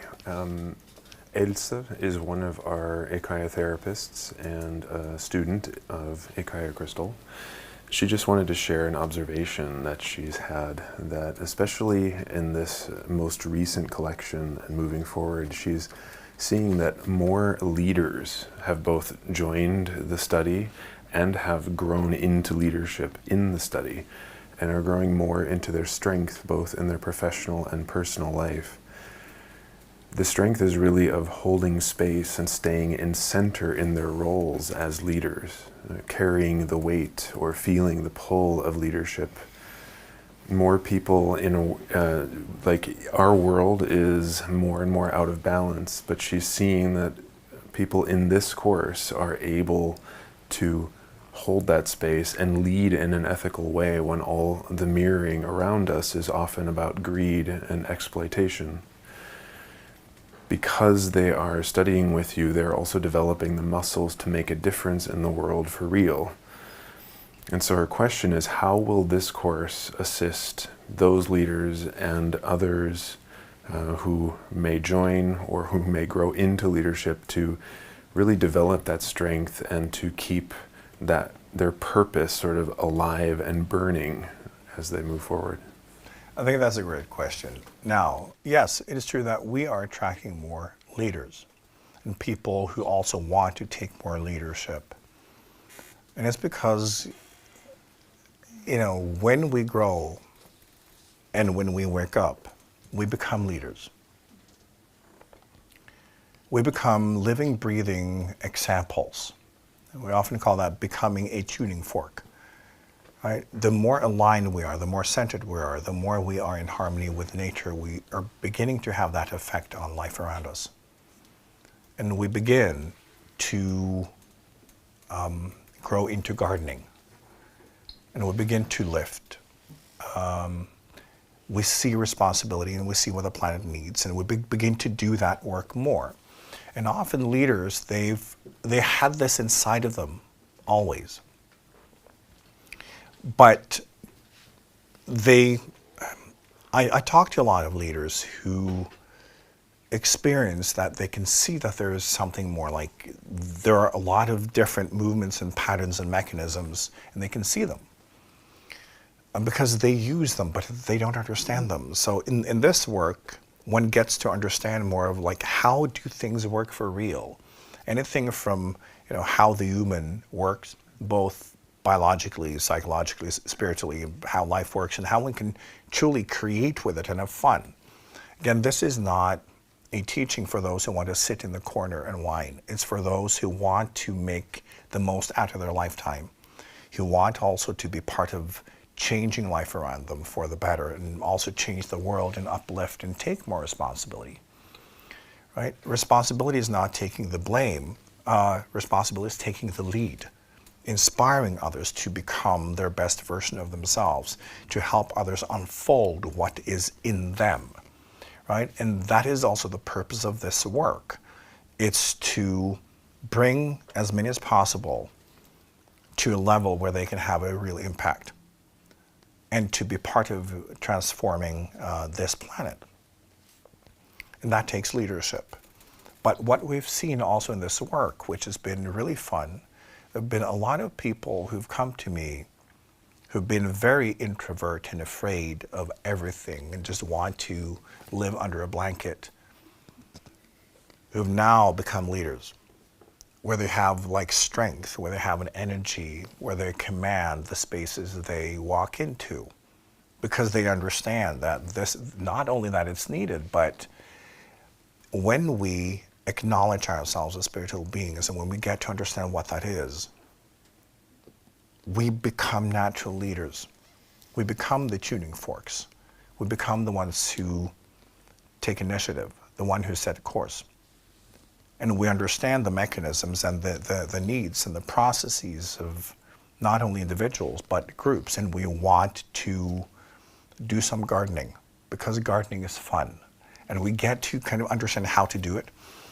But leaders, naturally, they have this in them from before. So now they just like add another kind of layer to what they're already doing. So they can then use what they are doing professionally to transform the world and to assist people into their maximum potential. So this is the reason why more leaders are gravitating towards us, because all of you will be turned into leaders. Okay, from America, might you speak a little bit more about the alignment process of the crystals? Do you or the student need to be physically present during the alignment? Remember that space does not exist. I really don't have to be anywhere, because I am everywhere. That may be difficult for the human brain to comprehend, because the human brain relates to a limited form, limited space, but reality is not like that.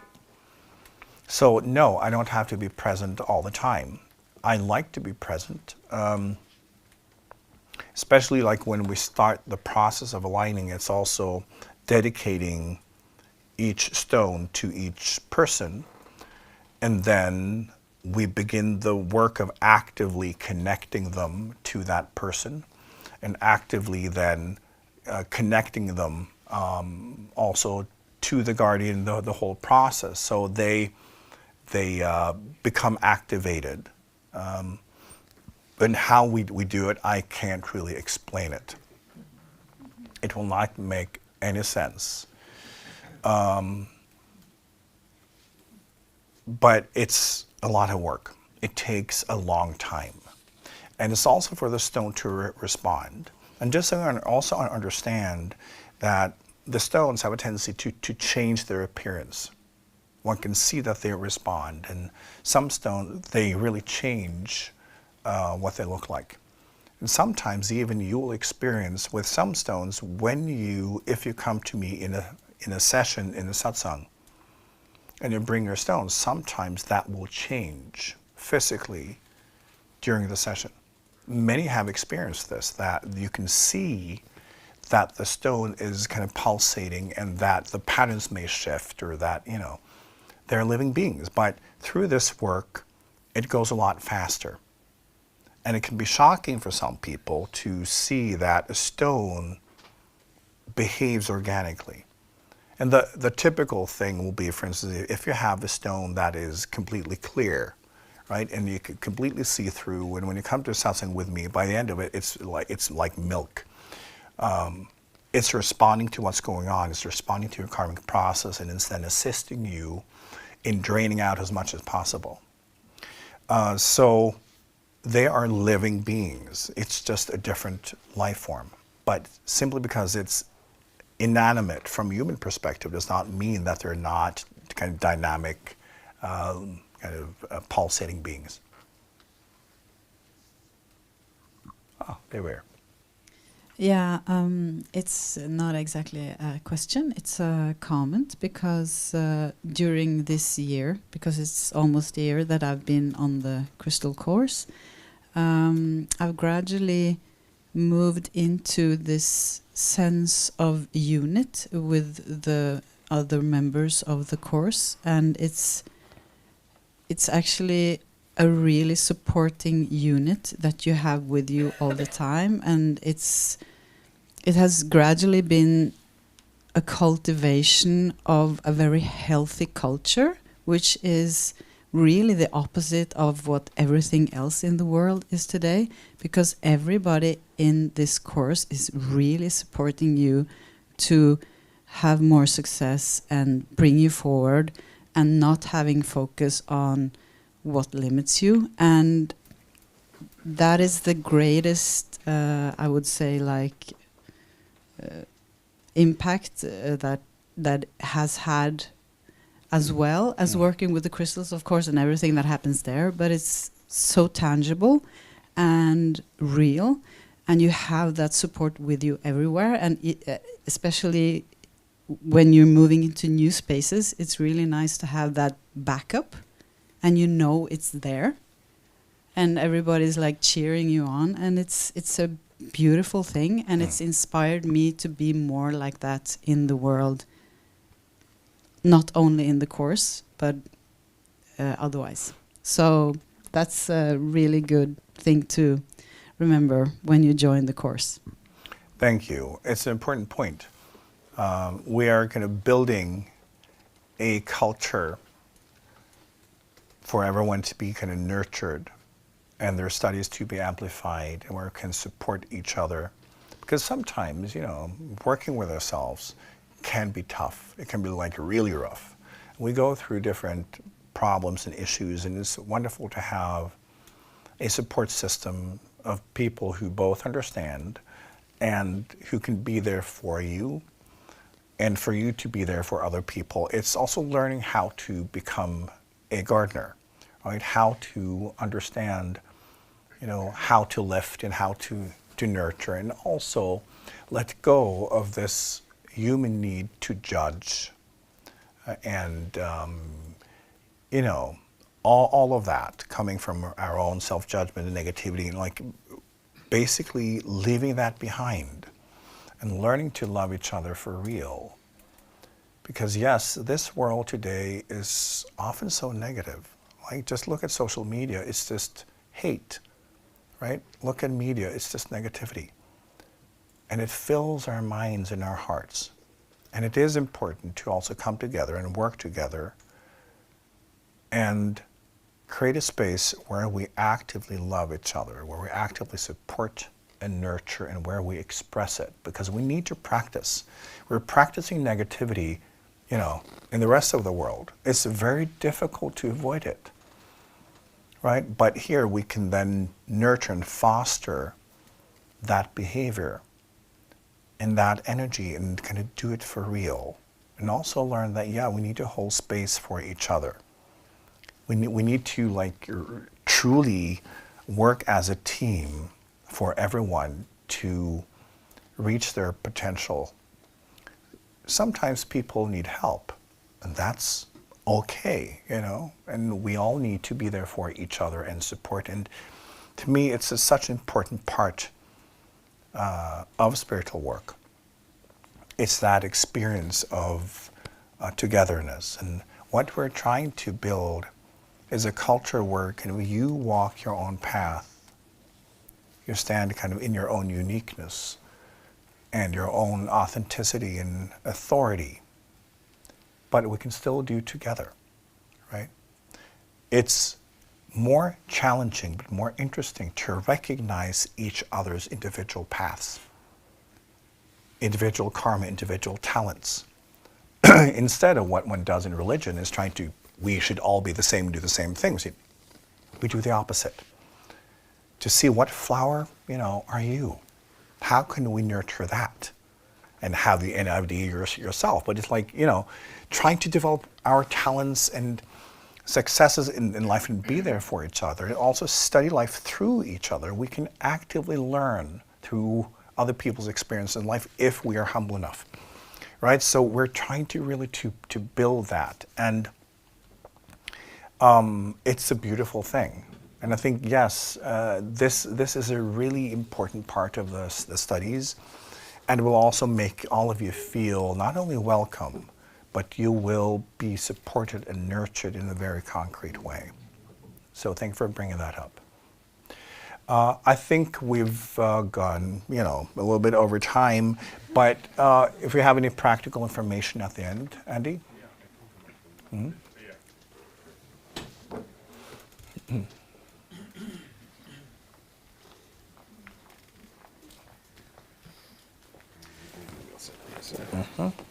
Let's move over. Marit is coming around to show us the crystals and box and everything, the candy that you get during the course. Just very briefly on the practical things, as IKYA mentioned, it's every second Wednesday, so we do Wednesdays. The teachings are between 2 and 3 hours usually. We have an online learning platform. Yeah, come on. So this was the set of crystals. I'm not sure if you're going to be able to see it on the camera, but so it's 12 crystals, and we work with one per month. If you're outside of the Oslo area, both in Norway or around the world, we send 3 crystals at a time, send you the box. You get a nice little bag to carry it around in, because that's actually one of the fun parts about having a physical tool of spiritual study that vibrates and works with you constantly, is when you have it with you, it's working with you. And that actually was a question that someone from America brought up, is should we, raise it up, should we have the crystal near us? Does it have an impact to physically? Maybe you can talk about that for a second. Yes, I think it's beneficial to be active in your relationship with the crystals and treat them with respect and dignity. Don't have them just laying around. Put them in the box, have it in the place where you can not necessarily have an altar, but try to place it in a way that promotes your own awareness and your own respect and your own love. And again, remember that they are there to assist you. They're not your servants, right? So try to be aware of that collaboration and open yourself up to who they are. Because it's also important as a human to go past, it's a stone. It's simple because humans are blind. And try to not be blind. Because you will be able to feel and sense the more you open yourself and the more you treat them with respect, you will begin to understand what's going on. So yes, you also get the bags, you can bring them with you, but be aware of it. Not that, oh, I put in my bag so it could just stay there and I can just do whatever. Be aware, right? So use it also as a way to remind yourself and to kind of switch yourself on and look for the teachings, look for what's going on, right? So try to have an active relationship with them.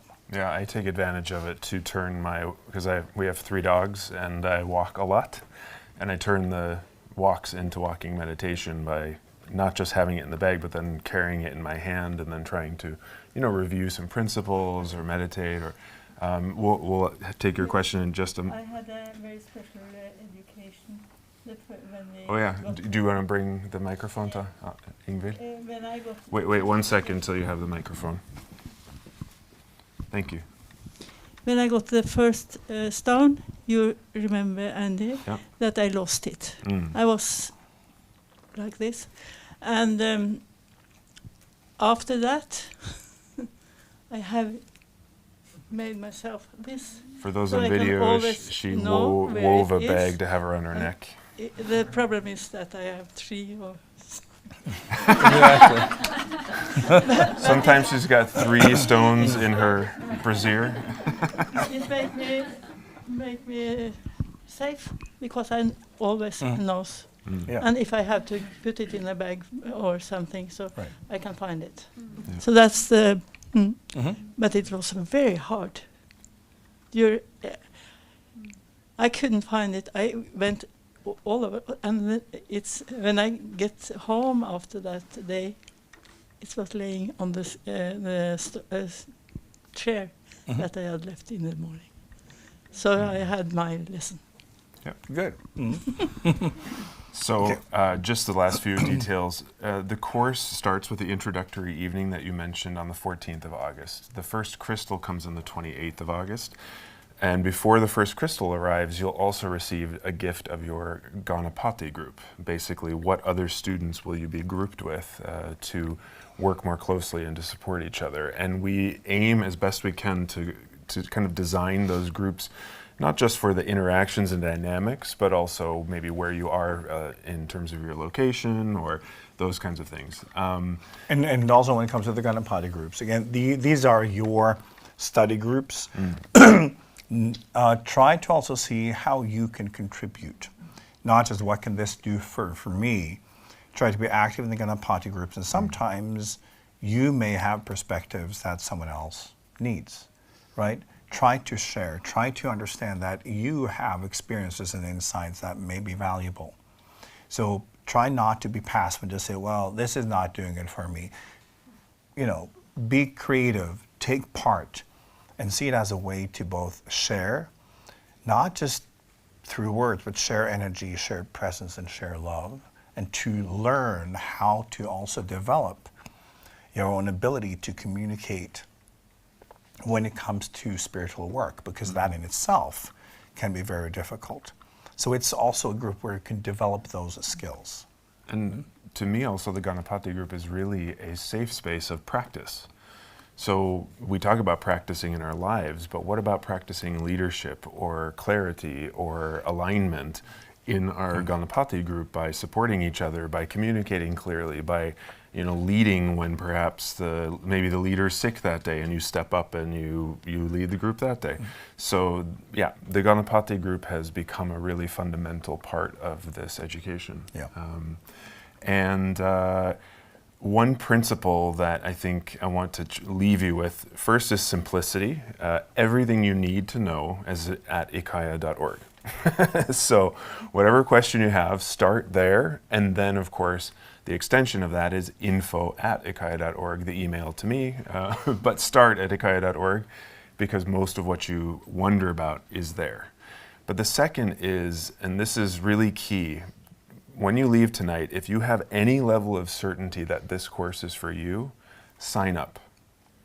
There's 2 reasons. Number one, on a practical level, payment is not due until we start in August. You can start to pay or pay earlier if you want to, but there's not that risk of I don't have the money, or I don't want to jump in that. Don't worry about it. Sign up, because one principle about this course is that as soon as you take that action, the space opens and it begins to work with you. So that matrix that we talked about, moving into that space and making yourself available to the consciousness, to the teaching, even now, several months before the first crystal, that will start working with you. And people have told, remember that guy I told you here in Europe who is in the mantra course? He mentioned that as soon as he signed up, things started shifting in his life. I think something happened at work and whatever, so it happens, it's real. So jump in now, sign up, and we'll worry about the practical stuff. Because you will begin marinating. Yep. Right? So you will kind of be warmed up by the time we actually start, so it will be less of a shock. So imagine how tasty you're going to be by August if you start marinating now. Right. So yes, so that's a really good advice. Are any other practical things? As all the practical stuff is on. Oh yes, yeah. One other goodie you get, and this is actually as much a goodie for you as it is for the crystals. This is a crystal cleanse, a vibrational essence spray that IKYA designed especially to kind of cleanse and reprogram, not reprogram, but sort of a reset. Yeah, it's basically, remember that they also assist you in transmuting or draining out energy. So it's not just like inflow, it's also outflow. And when you have a bad day, so will the stone. So it can be, good for the stones just to get a little spray, because it will kind of nullify any kind of residue energy. They will always be able to balance themselves. Because when they are aligned, that kind of energy will flow through them. They will stabilize. But I think it's also taking care of these beings, right? And give them a little spritz. And also think of the collaboration you have with it, right? And being a state of gratitude. All of that is, I think, a healthy practice. Yeah. So our intention really in giving you this was to increase your self-care and care of the crystals practice. Yes. Some people use it on themselves and on the stone at the same time, because it will also kind of connect you more if you are in a state of more chaos and stress than usual. So, it's just a thing you can use. Okay. I think that's it for tonight. As I said, everything is on the webpage. And if you have any questions, That's it for tonight. Thank you so much. Thank you, guys. Thank you. Please.